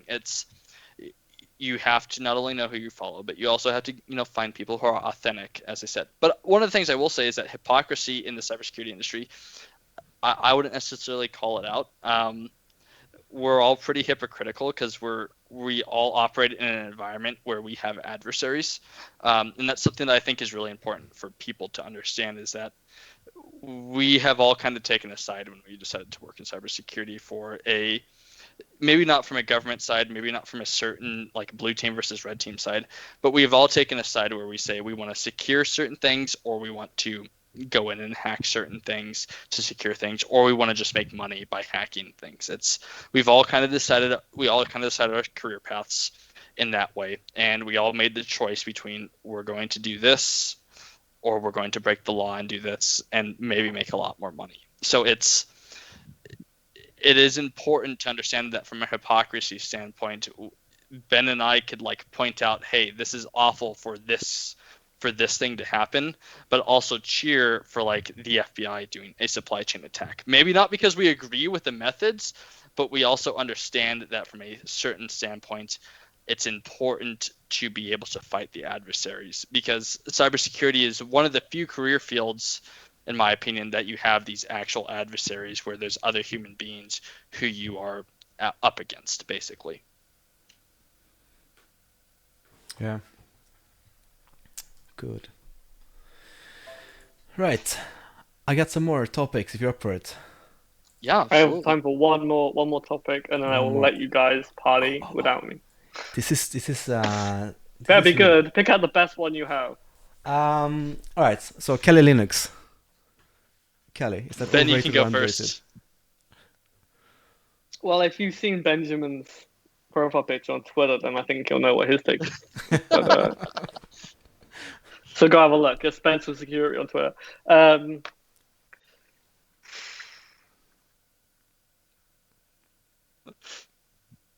Because I'm actually really excited to hear his take. Yeah, me too. I think it depends, right? I mean, what does having Kali Linux installed in the VM make you a hacker?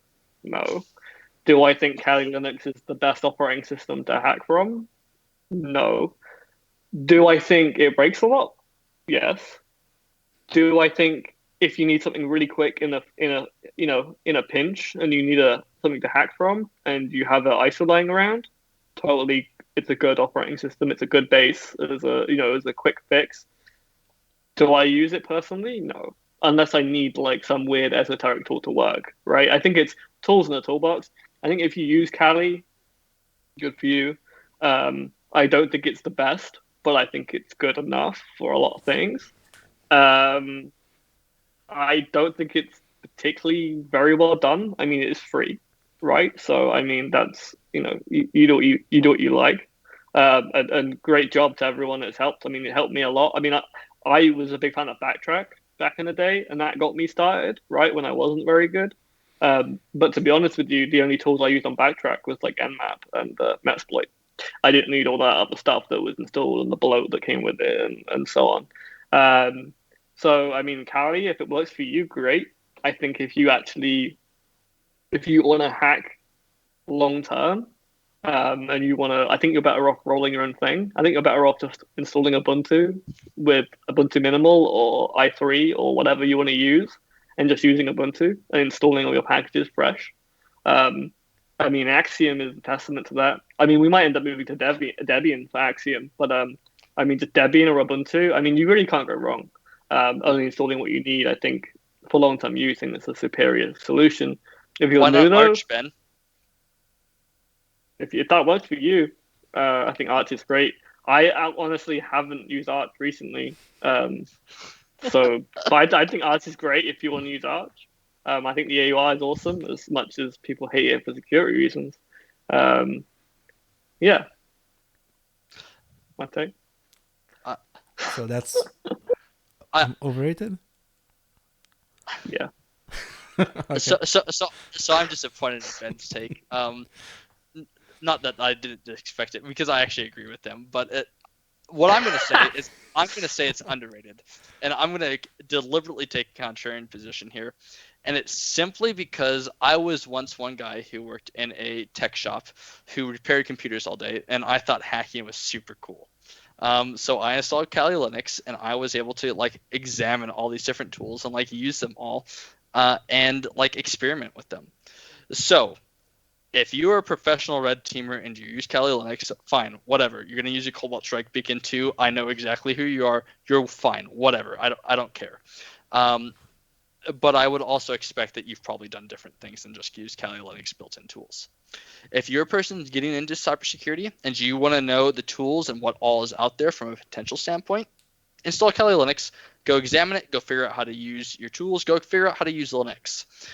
Kali Linux, I will say, is incredibly useful for understanding how, maybe not how Linux operates as an operating system, but how Linux operates from a cybersecurity perspective. Maybe not from a forensics perspective or from a blue team perspective, but from a red team perspective, absolutely you'll learn how to use like your tax or your how you do like tac dash T4 for Nmap sort of thing. It's you learn these sort of commands and you kind of you start understanding these things. I think Kali Linux gets a bad rep in the cybersecurity community because it's seen as a script kiddie tool basically, and I'm gonna say that as kind as possible. But it's seen as a script kiddie tool, and it's maybe shows that you don't necessarily know exactly what you're doing. But it's fantastic for learning, and I would encourage everyone who has interest in cybersecurity to install Kali Linux, experiment with it. But please do not go tell your friends that you're a hacker because you have Kali Linux installed on your operating system, and please don't go try to show your friends how to use Nmap on some random website that you might have found a vulnerability on, because you're not necessarily doing yourself any favor.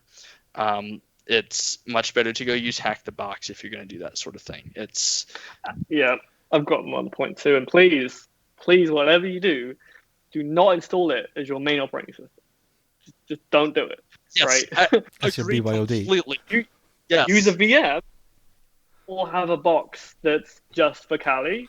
Don't ever move to it as your primary operating system, because you will come back in 3 weeks crying saying, why did app get update, break everything? Although if you guys want to go to like your if you guys want to go to your hacker meetup and show your Kali Linux as your main operating system on your laptop, absolutely do so. I promise you'll get some cred. But other than that, yeah, don't do. I agree with Ben. Yeah. Okay, I think that's all we have time for. For me, I will let you guys go. I think that Barry, thank when, you so much for having me on. What's that? I think when you hang up the call, it's gonna fuck up all the videos and overlays. So we'll see. I'm gonna have to rearrange What if I just stuff. mute myself and turn my camera off? How's that? Yeah, we'll just look there. We'll just sit still and look pretty. That's also fine. Yeah, that works for me. Yeah. Yeah. Awesome. No. If All right. if you just mute, that would be perfect. Thanks, man. All Thanks right, again. Ben. Thank you very much. Thank you so much. Thanks, Right. chat. Goodbye. Have a good one. Bye-bye. Bye. Yeah. So he didn't mute only. Okay. So that's his. He's I'm just gonna mute and then he hung up. Well, Yeah, we got I mean, technically it works. Yeah, we got a little Ben icon. He's back. he's back. There you go. Yeah, he's fine. It I think okay. works. Yeah. So yeah, my take. I think Kali Linux is actually underrated. For the reason of I think that it has its place in the let's say career of a security professional. I think that if you're a pen tester, chances are very very high that you start out with Kali Linux. You tried it out, you got hooked, you found some cool tools, and it motivated you to learn more, and then and that sort of got you on the track to do something else. It's like if you're drive like a Formula One car, you didn't start with that car. You started with something really, really shitty or just a slow go-kart or something. It doesn't mean that you should drive a go-kart in the Formula One race, but you probably there's nothing wrong with it. So I think that's sort of how I think about Kali Linux. I think it has its place. I would agree completely with you. It's we have to know a time and a place from a cybersecurity perspective. How do we not only how do we encourage people, but how do you allow them to use the stuff out there? Because I think it would be really silly to say don't ever use Kali Linux. It's a garbage operating system. Even though my Twitter profile is Kali Linux and it's just completely taking the shit out of Kali Linux. Yes, it is. You have to absolutely understand where it's for. Yeah. I was gonna say something really clever, and it sort of just went away. So never mind. It was probably nothing. And there we go. It fucked up. So you're actually on. Actually, this sort of works. If you move to the right of it, it actually works. Yeah, this is perfect. I have a full background now. This is amazing. Okay. So you can actually do if you just like show your middle finger with your left arm, you could probably do it as pry. This is awesome. Okay, yeah, let's see how this works. All right. Yeah. This is so weird. Fantastic. Yeah, this is gonna be it works. Great content. Yeah, all right, you know what? I'm not gonna rearrange everything. So let's do it like this. All right. So next, we'll do overrated underrated from chat with the Rudy, who said firewall logs in a SIM. Is that overrated or underrated? So I don't know how many of you guys have looked at firewall logs in the SIM. I don't know how many of you guys have looked at firewall logs.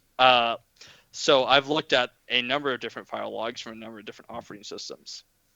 They are as good as your infrastructure setup, essentially. I've set up Palo Alto on an enterprise environment, which I have a lot of fidelity, and I know exactly where certain logs are coming from, and I've done all of this work to ensure that if I look at a firewall log in the SIM, I can say this connection is from this person from this IP. I have also seen where you do not have any of that, and you say this firewall allowed a connection from here to here, and they are completely worthless.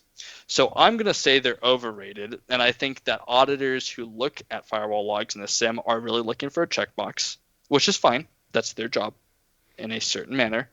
And you need a different tool if you're not going to set it up in a correct manner and you're not going to use the right firewalls. If you use Cisco firewalls and you send them through a SIM and you have not set it up in a correct manner in that SIM, they're basically pointless. You're not going to be able to do threat hunting. You're not going to be able to do anything from an alerting standpoint. All you're going to do is annoy your SOC operators, honestly. Yeah. My mind went a different direction. It was strictly to sort of forensics and like incident response stuff. And I'm like, yeah, firewall logs in a SIM, if we have that going back like 18 months, that's awesome if we can just search historically for events that we want to do. So I didn't think of it as a monitoring service. I looked at it as a So, post breach thing.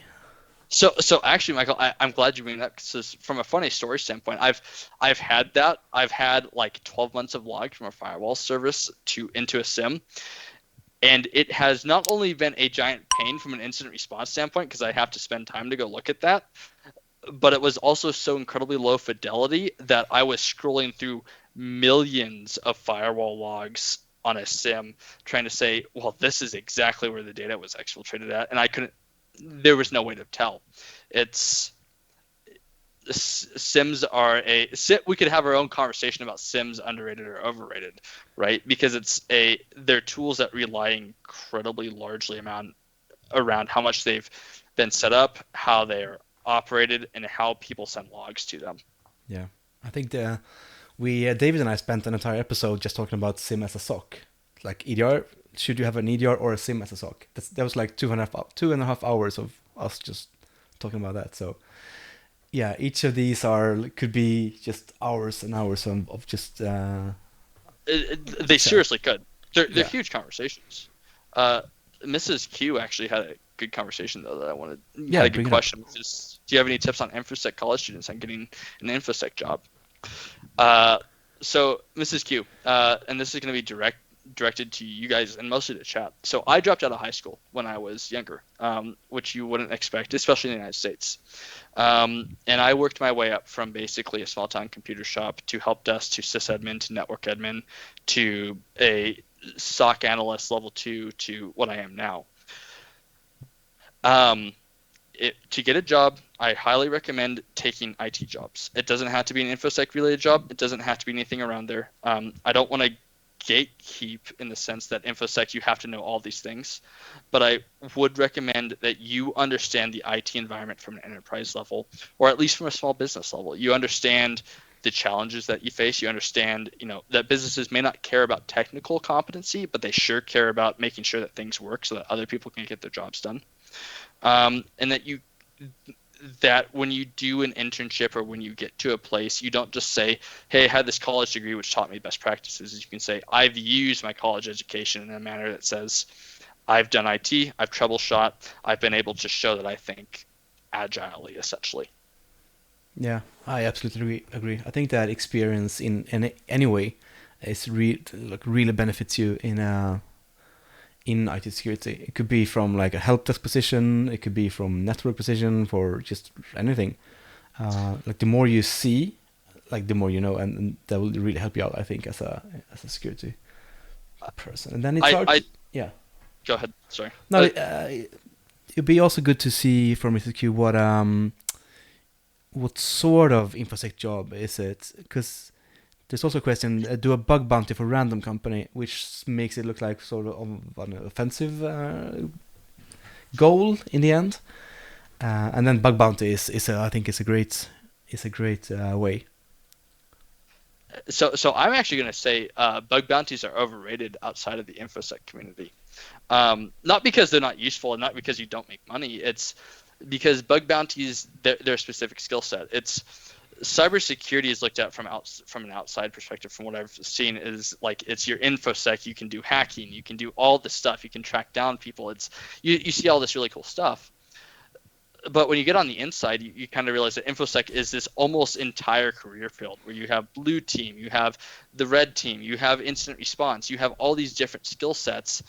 And what you really want to do, and I'm a little bit biased, what I say, what Pell Scaling Swede said, and what you said, Michael, is try to see as much as you can, because when I first started in information security and when I first started in IT, I wanted to do red team.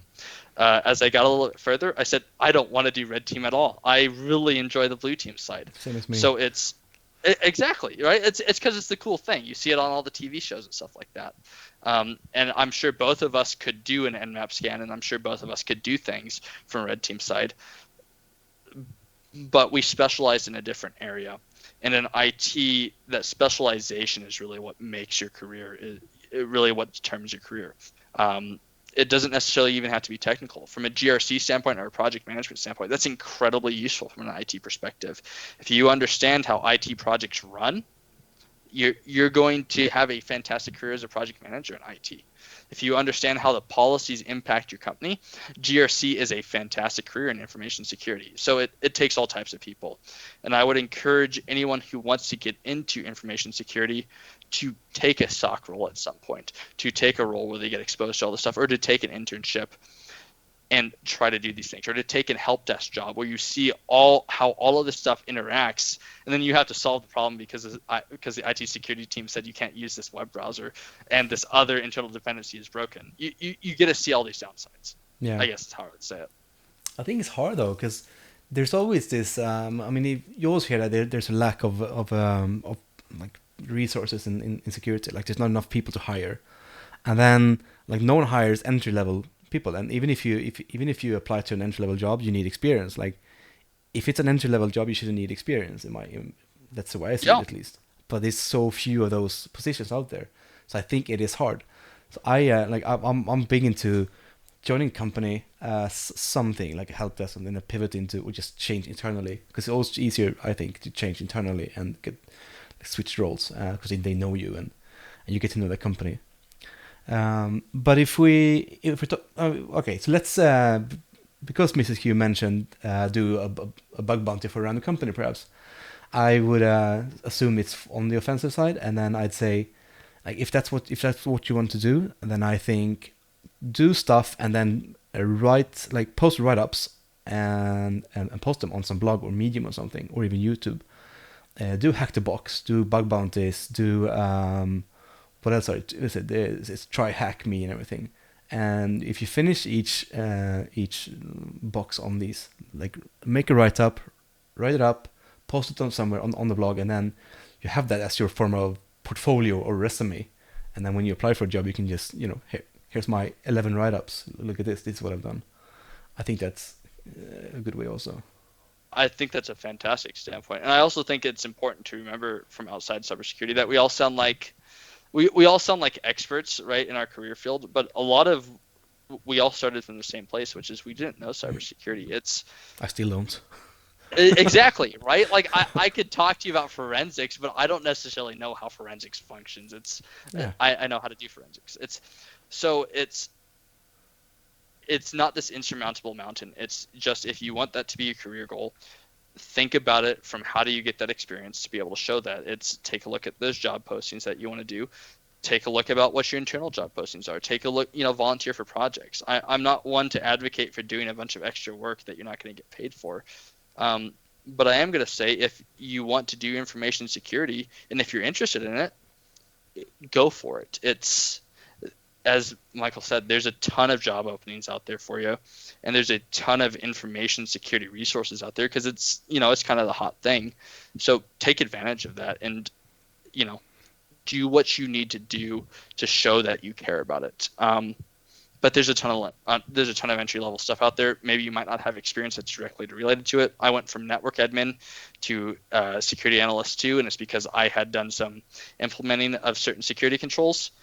You just didn't have to know how to market it a lot of times. Yeah, I also because what I've done in the past is when I've sort of set my goal on something, I'm like, yeah, this is what I want to do, which I did when I wanted to do pen testing, which I did for like 2 years or something. I'm like, yeah, I don't know pen testing, so how am I gonna get a role as a pen tester? So I reversed engineered the job posting. I looked at the role that I wanted, and I found it on like 10 different companies, and then I wrote down all the skills that they had as required skills, and then just good to have skills. And then I did like check marks. Yeah, I know this. I don't know this. Don't know this. Don't know this. So I just learned the first thing, and then the second thing, and then and eventually I knew enough to actually get my first job as a junior pen tester. So yeah, reverse engineer job postings is a I love that part. It works really, really well. How was the learning curve for that, Michael? How was it when you took that first job?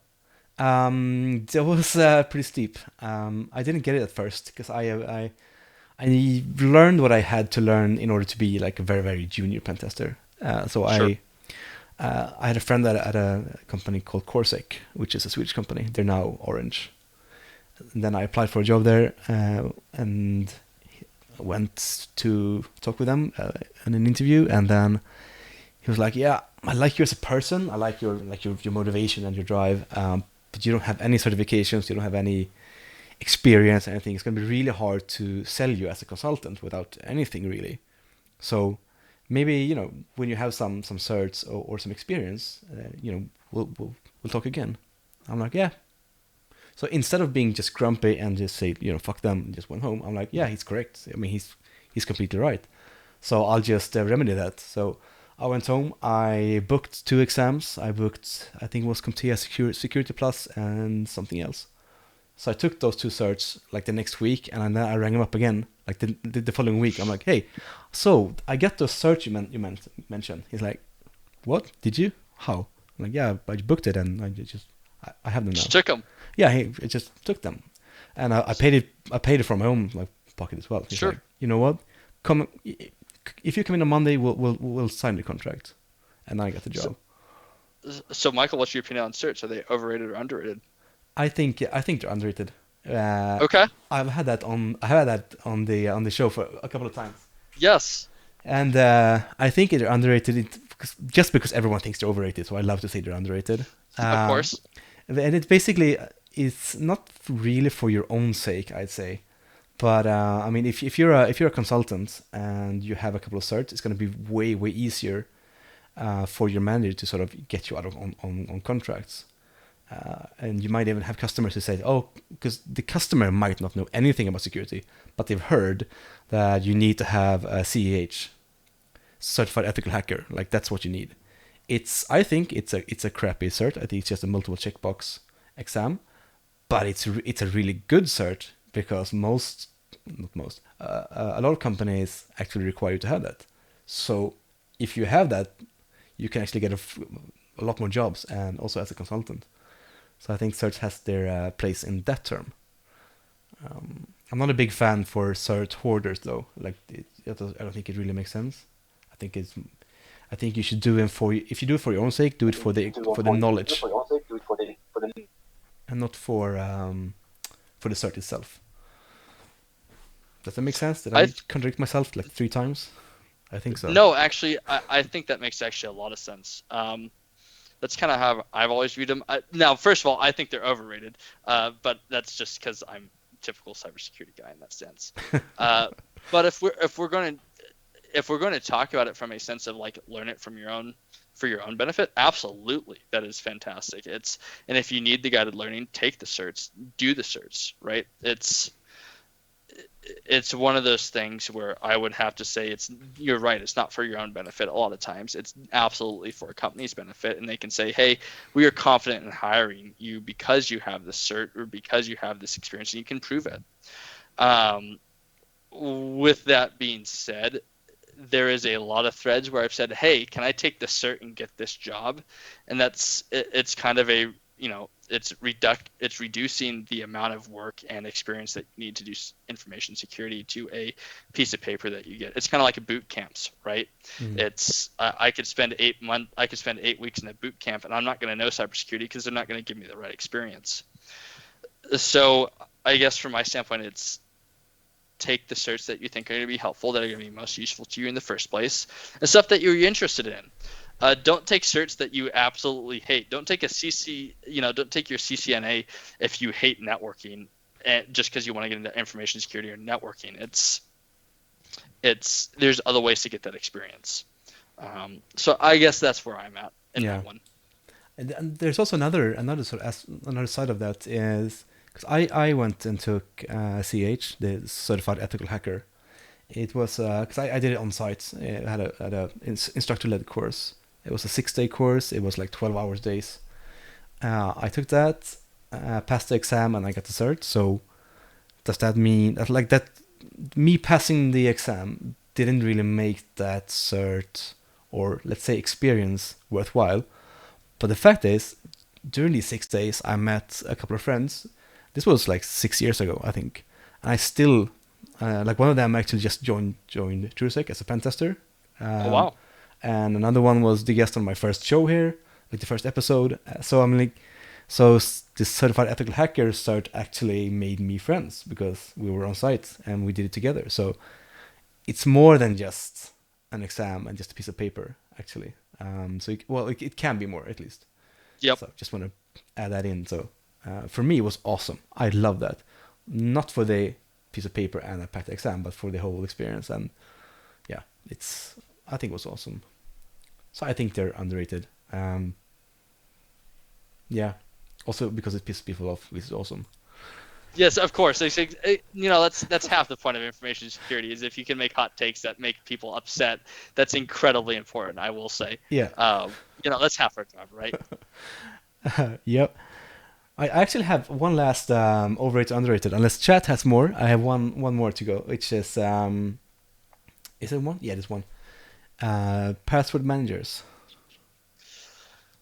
Okay. All right. This is actually a good one to store all your stuff in all your eggs in one basket or not. God. Okay, so password managers are fantastic for every single person out there who is not an information security professional. And the reason for that is because we all reuse passwords if we don't have one. I was a person who reused like a dozen passwords. And I would cycle through them, and I would sit there and I had to do a reset because I wouldn't remember which exact sort of password I used. Exactly, it's the exact same thing. When I got a password manager, I changed all my passwords. I all have, basically different passwords, and I use a different password for my password manager. However, there's inherent risk with putting all your eggs in one basket, and it's very difficult to deny. So we really get down to a risk-based decision matrix, which is how interested is someone going to be in taking your passwords, and how risky is it for you to have the same password across multiple websites. From an individual perspective, you're most likely to get your data breached by having a random website have a data breach, and your password that you use in 4 different websites in your email is leaked online, and they're going to use that. From a company perspective, someone's going to target you a lot of times. And if someone's going to target you, putting your eggs all in one basket is a very scary concept. So I think it really depends on the use case. I think it really depends on what your password hygiene is. From an easy use perspective, I recommend them. But I also am not going to sit there and say people who say password managers are stupid or wrong. I think they're right in a lot of different ways. Yeah.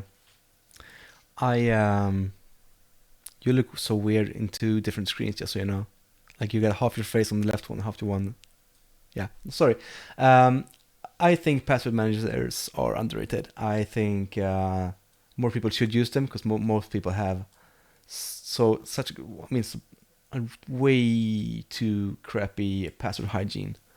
Reuse passwords all over the place and then just add on numbers afterwards. It's way too easy to get it breached. Yeah, I think it's underrated. I like them. But yeah, the risk is, of course, if that password manager, if LastPass gets breached, that's a lot of passwords in there. And Mrs. Q says, I think we should use more 2FA, MFA, and passphrases on password managers and logins. Yep, I absolutely agree.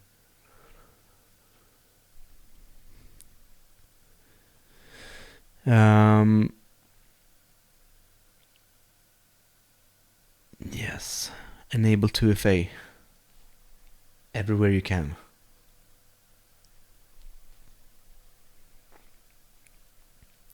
So Ben, are you still there?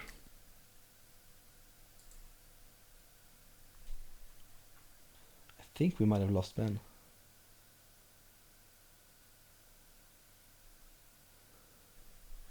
Or is it me we lost? Can chat still hear me? Or is it just Ben? We'll see what chat says. We lost Ben, can still hear you. Okay, that's good. It means it's not on my end, which I like. Let's see if Ben says something in our internal chat.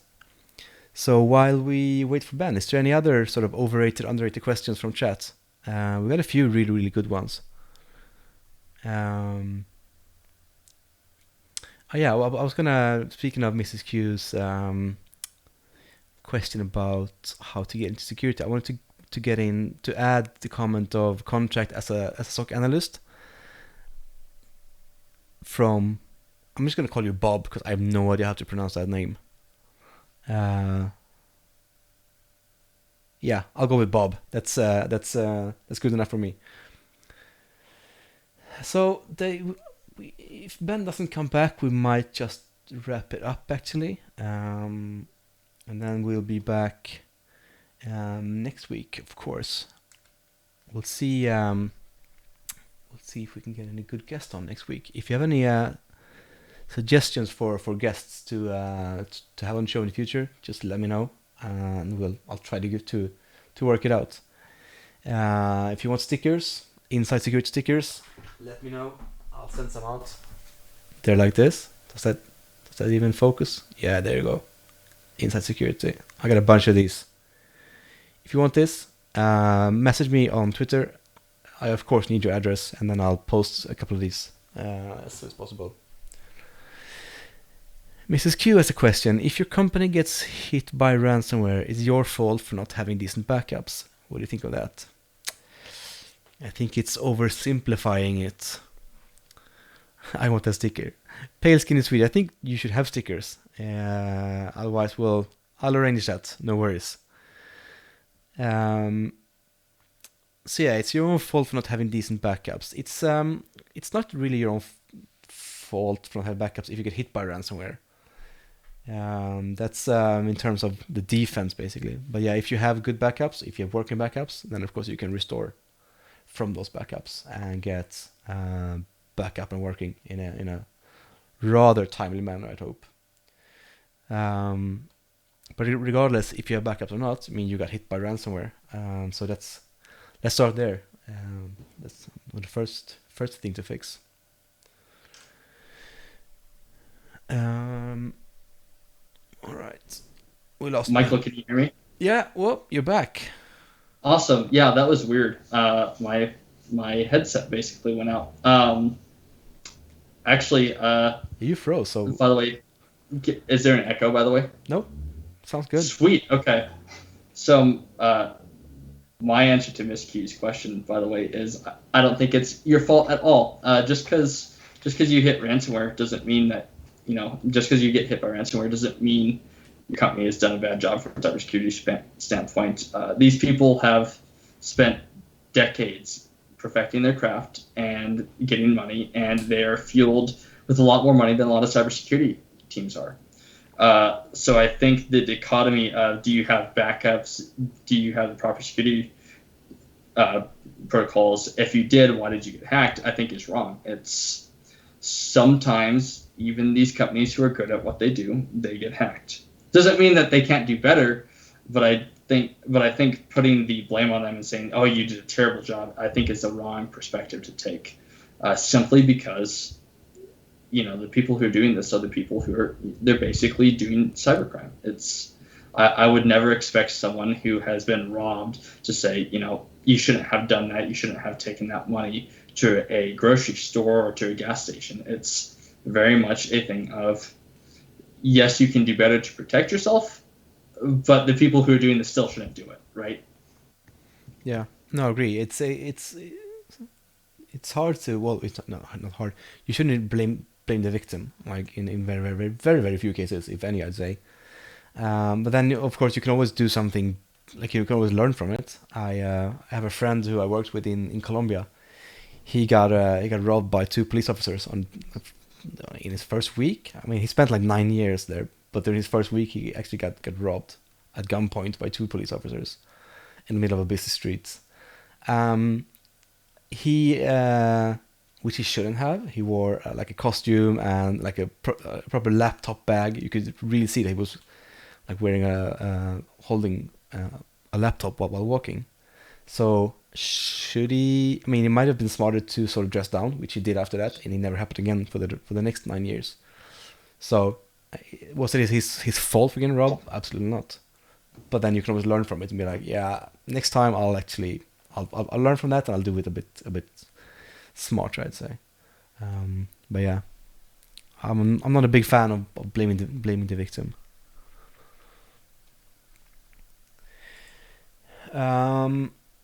So Ben, did you hear that? Well, of course you did, but like FBI actually recovered those Colonial Pipeline ransom. I did, and I thought that was actually a really interesting.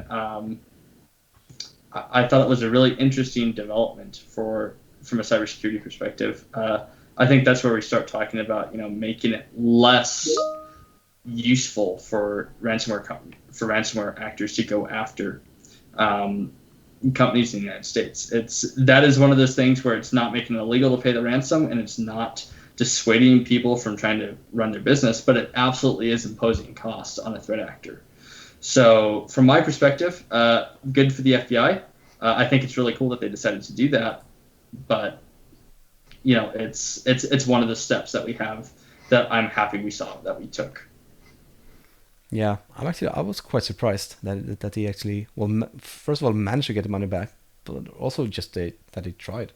But I suppose I would assume they actually did raid them somehow, or no, was it stored somewhere? I don't remember it, but yeah. From what I read, it was stored somewhere in the United States, yeah. And that's how they got it back.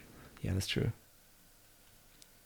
Yeah, we'll see if it was just a one-time thing, because it was, the U.S. oil, which is quite precious, or if they actually try to do more of this, sort of more, what do you call it, intrusive stuff or offensive stuff to get it back. Well, after the Exchange hack, they did the same thing. They came in and used the same vulnerability to go and patch servers and remove the threat actor. So I think they've passed, at least the precedent has been set where the FBI can go out and do things that maybe in the past they weren't able to do, to go and protect people from threat actors. So I think it'll be a very interesting sort of landscape going forward to understand how the FBI functions, and what at least the U.S. government does to prevent cyber threat actors from acting with impunity. Yeah, it's going to be interesting to see where this goes, basically. Yes.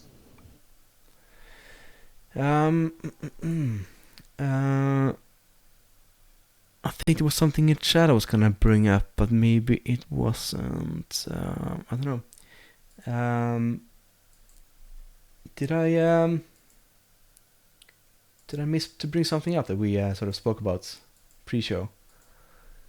No, I think we talked about everything. We even included the threat intel part about ransomware actors deciding to use more blackmail as opposed to ransomware. So I think we hit everything that we wanted to talk about.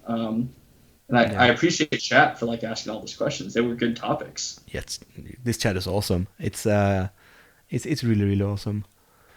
Yeah, and I got to throw out my insane idea that I will actually have a really, really walled off internet in the future. Yes, and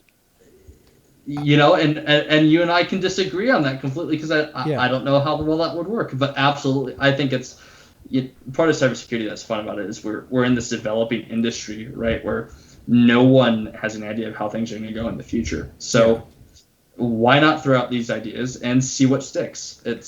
We can try them at least. Yeah, because I think that if we actually get into I'll use the word again, but actually cyber war, and I mean it in a really scary way, not the funny way, but let's say that US or Russia, vice versa, actually, which I would assume they have already a foothold in each other's sort of power grid system, and it shuts it, if they manage to sort of shut it down, a country's power grid is offline for 4 weeks, it's going to be chaos. It's just going to die millions and millions of people, I'd say, probably.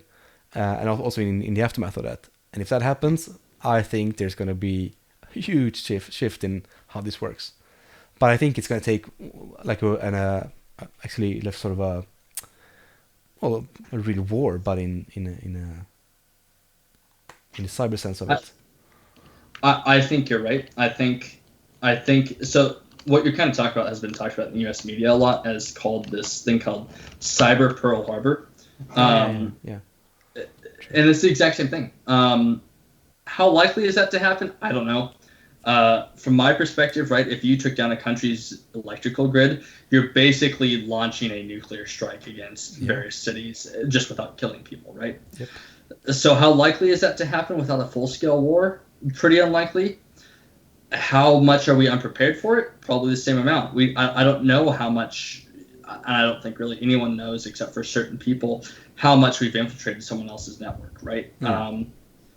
But I think when we talk about cybersecurity, when we bring up those scary concepts like it is important to understand that from a risk-based perspective, those are like the absolute worst things that can happen. And it is a function. It's because of how we design society, how we've designed our software. Yeah. So if we're going to take cybersecurity seriously, we have to understand that there are risks just outside of ransomware, and there's just risks outside of malware stealing your bank credentials. You have to understand it from a country-wide level that we have decided to start accepting the risks where bad things are going to happen, basically. Yeah, I think that there's a big difference in comparing it with a nuclear, because if you get hit by like a nuclear strike, you know where it's coming from. Like it's sort of, you can't really deny it, but you hypothetically you could launch like a similar cyber strike and hide it, like the origins of it. I think theoretically you could, but I think the level of escalation that would get to like take down an entire country's electrical grid is, first of all, unless you're a really like insane criminal gang that has decided that we no longer want to do crime and we would enjoy being hunted by half the world, I don't think you're going to do that. But if you're a country that does that, you better hope you're really good at hiding things, sort of thing, because that's like the last resort from a country-wide level cyber attack. It's if you're going to take down a country's electrical grid and people are going to die because you've decided to say you can't have heat in the winter, sort of thing like that, you better hope that you've done a really good job of hiding what you've done and that no one's going to be able to figure it out.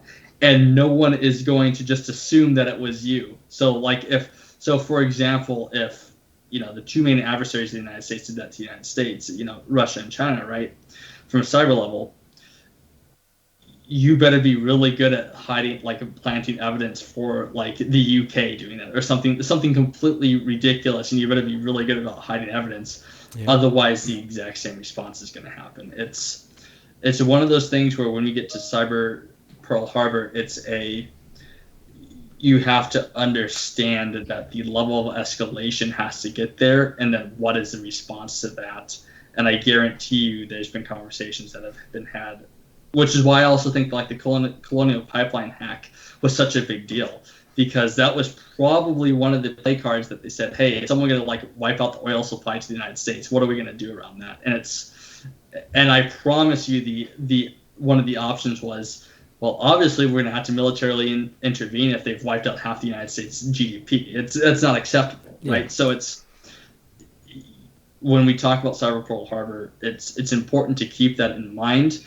But I don't think that we can say that is where we had to focus our efforts, because that is where people start caring, basically. That's where the U.S. government and that's where the media and that's where everyone else cares about what has happened to individuals. Yeah. What's that quote? I'm going to paraphrase it. It's like, I don't know what the third, like World War III will look like, but the World War IV will be fought with sticks and stones. Yep. Or something like that. And that's basically what it is. You take out, you take out Sweden's infrastructure grid, right? Sweden's not going to just sit there and be like, oh, haha, well played. You've ransomware our entire infrastructure grid. It's going to be, we're not going to allow this anymore. You can't allow that. And that was the same thing with the Colonial Pipeline. I think the threat actors overstepped their bounds, and I think that they realized it almost immediately. And I think the U.S. government has absolutely said, this is the line in the sand. If you want to cross it, go ahead. But I promise you're not going to make a lot more money in the ransomware business. And we're going to continue to hunt you. It's one of those things where you can hurt private companies. You can even, hurt hospitals. But when you start talking about national security, the U.S. government literally has to be involved, or the Swedish government or the UK government. They literally have to be involved, and they have to respond to it. Yeah, I agree. Because otherwise, I think it's just going to escalate. Just keep on getting worse and worse and worse. So yeah, I absolutely agree. But yeah, that's my very very pessimistic view of the future and the long term future. Sometime in the future, let's we'll see. I hope I'm wrong. I think this career field lends itself to cynicism in that statement. I can't say I disagree with you. I hope you're wrong too, though. That's what I will say from my view of the future. Is I hope that things change at least, because it's not. I personally would like to not have to continue to investigate ransomware cases. They're kind of boring at this point. It's someone launched ransomware, so I would like to do something different in that way. But I agree. Yeah. Sorry to just completely sort of change the subject, but I just thought of something that we spoke about pre-show, and if Mrs. Q is still in chat and viewing, this could be interesting. So we still here, perfect. So we sort of discussed. Well, we very very briefly talked about how we learn things, and I said that. And what I mean by that is how I learn basically is when I know I need to learn a specific skill or something, I do it in a very very structured manner. I basically take the thing I want to learn and then I break it down into very very small pieces and make it pretty agile. I'll do it sort of I'll put it into Jira. I'll put it down into like stories and stuff, and then I'll do each small bit by bit because otherwise I think I get sort of overwhelmed if it's just a blob of things. I'm like, where do I even start with this? And then I can break it down into specific tasks and very, very small things. And then I just learn from there and I move it. I take one of them, I learn that specific, or I read a book or not book, but I read a chapter, or I watch that YouTube video for an hour or a part of a course, and then I move that into the done, and then the next one. And I number them into like 1, 2, 3, 4, 5, 6, and then I'll do it in order. And that's how I learn. I'm pretty crap at just reading books, just front to back and just getting it. So do you have any sort of system or method, or like how do you do if you want to learn forensics or incident response or a specific skill? For me, I'm a hands-on learner. I can, so for example, my SANS GCFA certification was probably the biggest challenge in my life, which is kind of sad to say, by the way, but it was absolutely probably one of the biggest challenges in my life because I don't learn like that usually. I don't learn by sitting through and reading a book or watching a class and then taking that knowledge and writing it down and then testing on it. That's not generally how I learn. I learn very much hands-on, where if I'm going to do instant response, I will be in there doing instant response, and I get it once I'm able to do that instant response and see how things connect. I think it's really important if you're entering into any IT career to understand how you learn. Some people are auditory learners, some people are visual learners, some people are book learners, some people do hands-on stuff. Understanding how you do, really, one, it determines how easy it is to get certs. I know there's people out there who get certs like they're candy, and it's just incredibly easy because they can read the book and it's done. There you go, I'm going to go get the cert. But there's some people who don't do the certs because that's not the way they learn. So it's really, you have to kind of cater your career towards that. So I think personally, when I learn hands-on, part of the reason why I came to StreetSec is because I want to learn how to do things better from a hands-on perspective, and I know that I'm going to get that opportunity here. When I joined my last job, it was the same thing. I'm going to be able to get my hands into these things. I'm going to be able to focus on this. I'm going to be able to learn this stuff hands-on. But if you don't learn by doing things hands-on, there's different ways to do your career. Maybe don't take the job that's going to make you do things hands-on, but absolutely take the job that's going to take the opportunity to let you go through and study things on your own on a book standpoint. You just have to know how you do it as a person, right? Yeah, I agree. Unlike you, Michael, right? Like you talk about like being able to break things down from a structure standpoint. That's a fantastic skill to have. It's just you got to be able to utilize that, right? Yeah. Because for me, it's like it's just a big blob of just stuff and just learn this stuff. I'm like, well, just where do I even start? And then so for me, it works by just breaking it down and just piece by piece, just adding that puzzle. And then I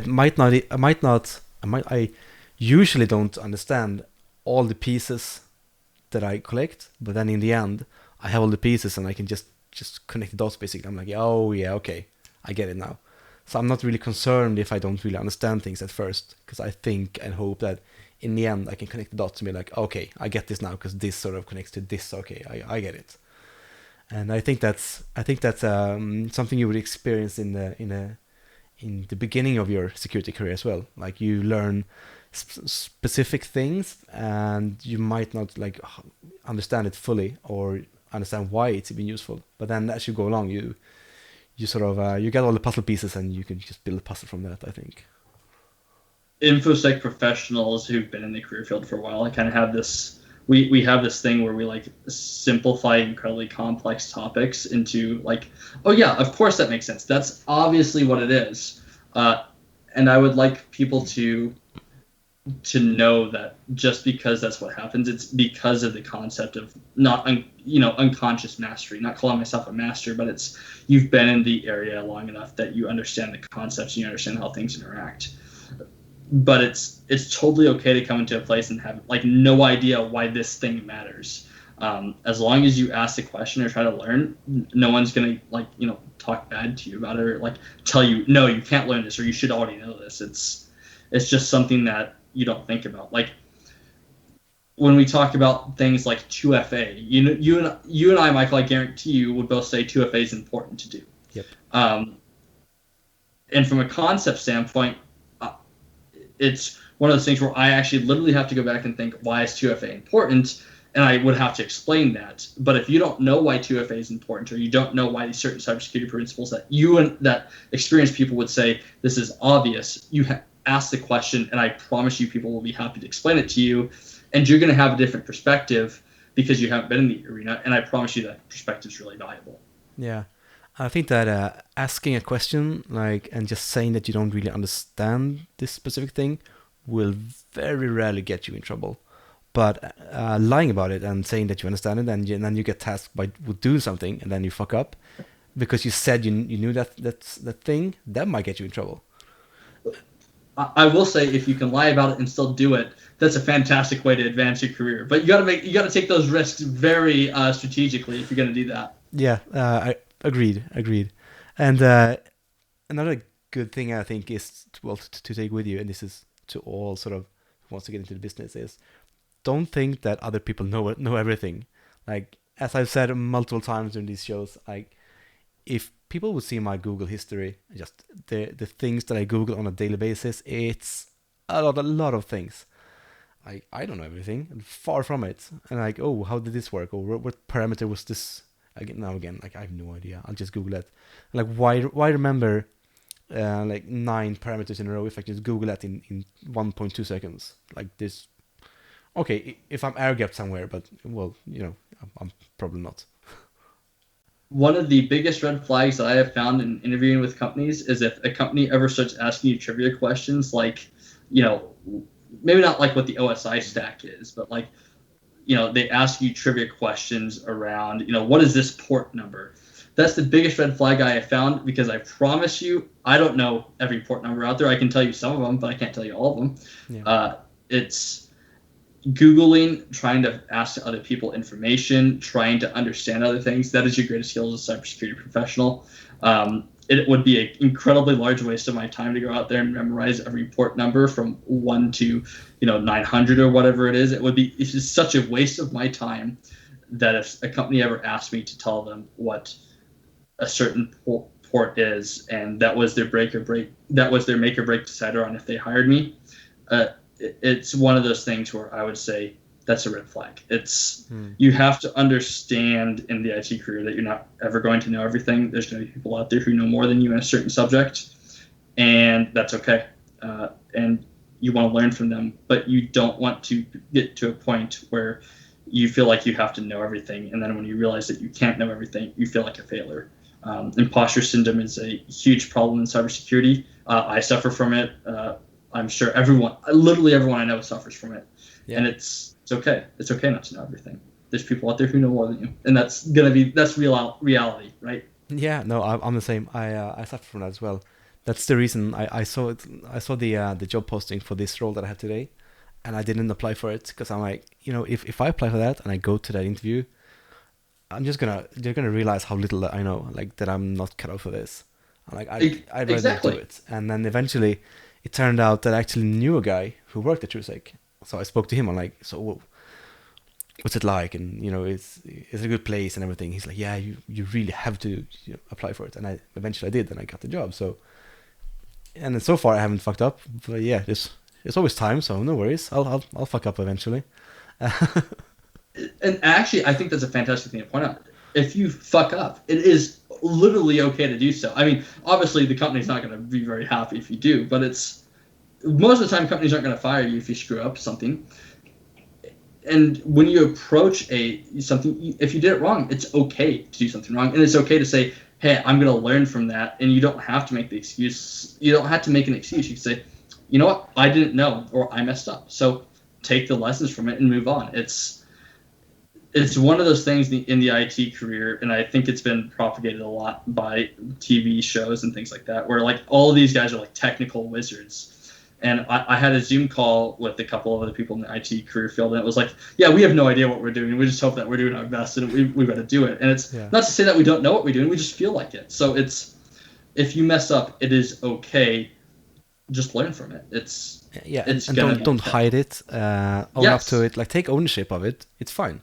You're gonna get in trouble if you hide it, and then something, in the near future it comes up and like, hey, did you do this? And then you just hid it and lied about it, and that's gonna get you in trouble. But if you do something wrong and then you own up to it and like, hey, I did this. I'm sorry. I shouldn't have rebooted this thing during the day, or I shouldn't have done this and that. Like, I know. I've learned from it, and yep, that's on me. Like, it's usually fine. Almost always fine. Maybe not in North Korea, but yeah. If you to put that as a PS, if you do this in any authoritarian country as a part of an APT, do not admit to anything wrong. Absolutely cover it up. Yeah, flee the country. First of all, I thank you, and second of all, it's probably a much better way to continue to survive. But in most Western nations, that's going to be okay. Yeah. I had a really, really good interview a couple of years back with a guy called Kim. So if Kim ever watches this show, shout out to him. There was a technical interview for a security role. It was a couple of hours, I think, like 3 or 4 hours long. And then at some parts, I told him, like, you know what, this next step, I'm not sure actually how to sort of do this. And he's like, that's fine. How would you solve it? And I'm like, yeah, I'd probably Google for how to do it. He's like, yeah, do it. I'm not, and they weren't interested in that I actually knew what I was going to do, but rather how I approached it and how I found that information. And that's a really good interview, I think. It's like, so how fast can you find this information? How fast can you absorb it and learn it and put it into practice?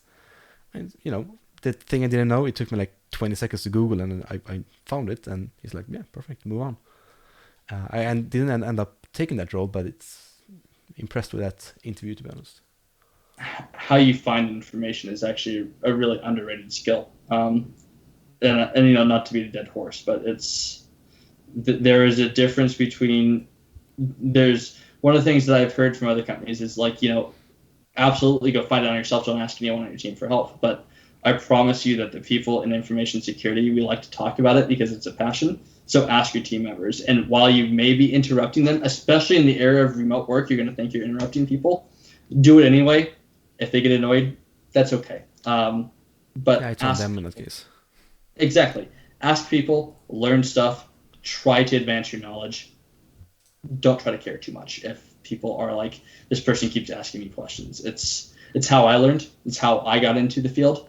Is I would ask really annoying questions, and eventually I was able to learn stuff. So it's really not a big deal. Yeah, and chances are that you might think that you're being annoying for asking a lot of questions, but chances are that the person on the other end will be like, this guy is really interested in this. He's passionate about this. He just keeps asking me a bunch of things. He must be really into this. So next time they're looking for someone to fill a position, you're like, yeah, this guy. He seems really passionate. Let's just have him join.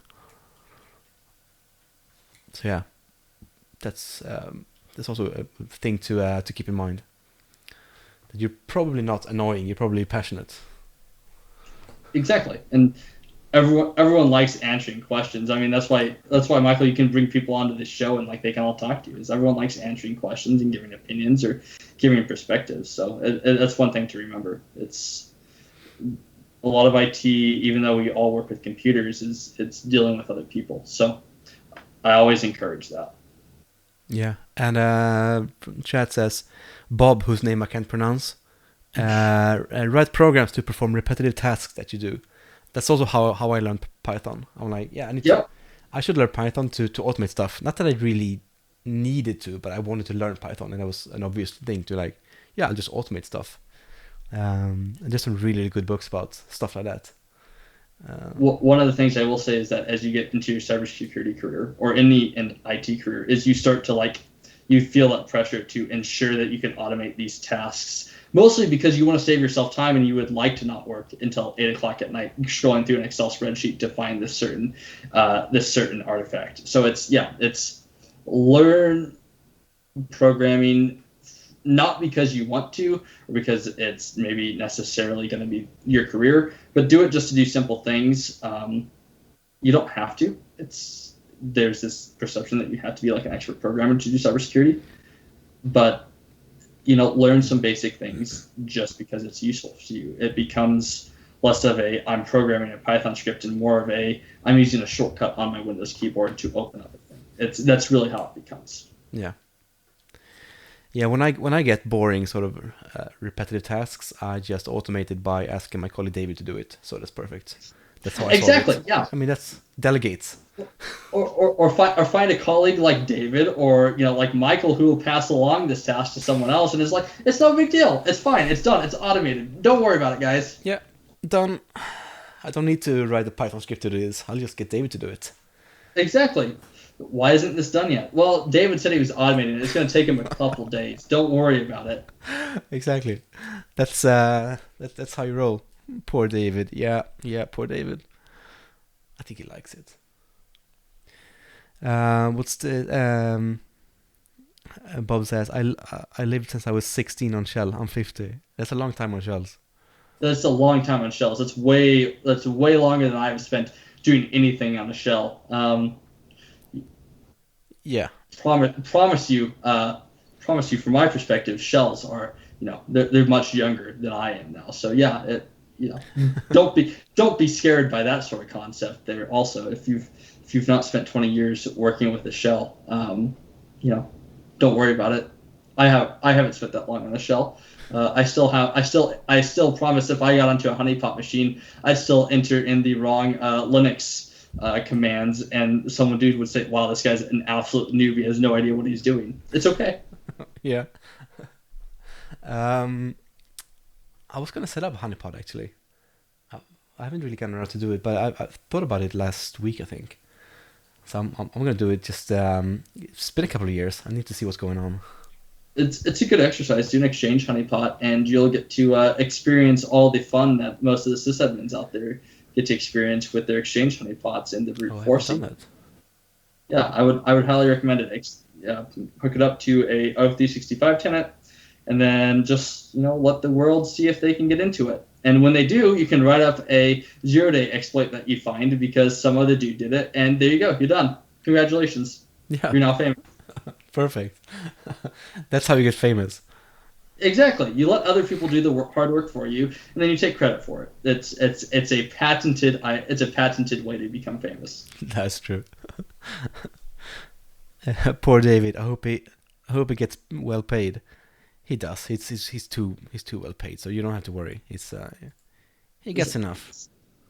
See, Bob, I actually exit Vim by just turning off my computer and then not turning it on for like 30 minutes because Vim is very scary to me. So yeah, if you're able to exit Vim via X3, congratulations. But the rest of us, we all get stuck and it's very scary. But why would you need to exit Vim? Well, exactly. Actually, that's a good point. If Bidmead was still on, we'd be able to talk about how everything happens in Vim, including his reporting is done. So yeah, don't exit Vim. Actually, just stay in there. Just stay in your own little personal bubble of nightmares. Or don't even enter Vim. Just do nano. Actually, I'm partial to VI actually. So there you go. I think that's a topic you should bring up next time, Michael. Is what's the proper editor on Linux to do editing? That's I'm gonna have to ask that question on Twitter, I think. Is this a strange language discussion? And Darudi says, I actually corrupted a file because it did not open in Vim, and I just used the shortcuts, but haven't noticed that it was open in Nano. Exactly. There's a problem with just sitting in Vim. Although from my perspective, if you can't open it in an open office, is it really something you even need to open at all? It's Linux is clearly the devil, and if you're just gonna spend time in Vim, you better hope you can stay there. That's all I gotta say. Yeah. All right, man. I think we should sort of wrap this up. We've been talking for 2.5 hours I agree. now. I blame Ricky. Thank you for inviting me. I really appreciate it. I thought this was interesting. Yeah, it's been a really, really good time. I love this. The Double Ben episode. That's what I named it in the live stream. The Double Ben episode. Yes, it's a good one. It's sort of like how Friends name their episodes, I think. Like the show Friends. They named it something like some weird Exactly. things. It's maybe next time we can get a several $1,000 apartment in New York, and we can all show up, and we can have some writers write a sitcom for us. It's a great idea. Yeah. Darudi, did you get the stickers that I sent, by the way? I sent them to Ricky. Right. I'm going to have you on again, Ben. It's been great. Awesome. I would love to be on again. This was fun. Yeah, it's awesome. So until next time, guys. We're back next week with, I don't know, we'll see. Maybe a triple Ben or something. Who knows? I mean, it's going to be quad Ben. That'd be something. Thank you, guys. And thank you, chat, for all the Thanks, questions. chat. Really appreciate it. Awesome chat tonight. And we'll, I'll see you. I'll see you next week again. Take care, guys. Thanks, guys. See ya. Bye.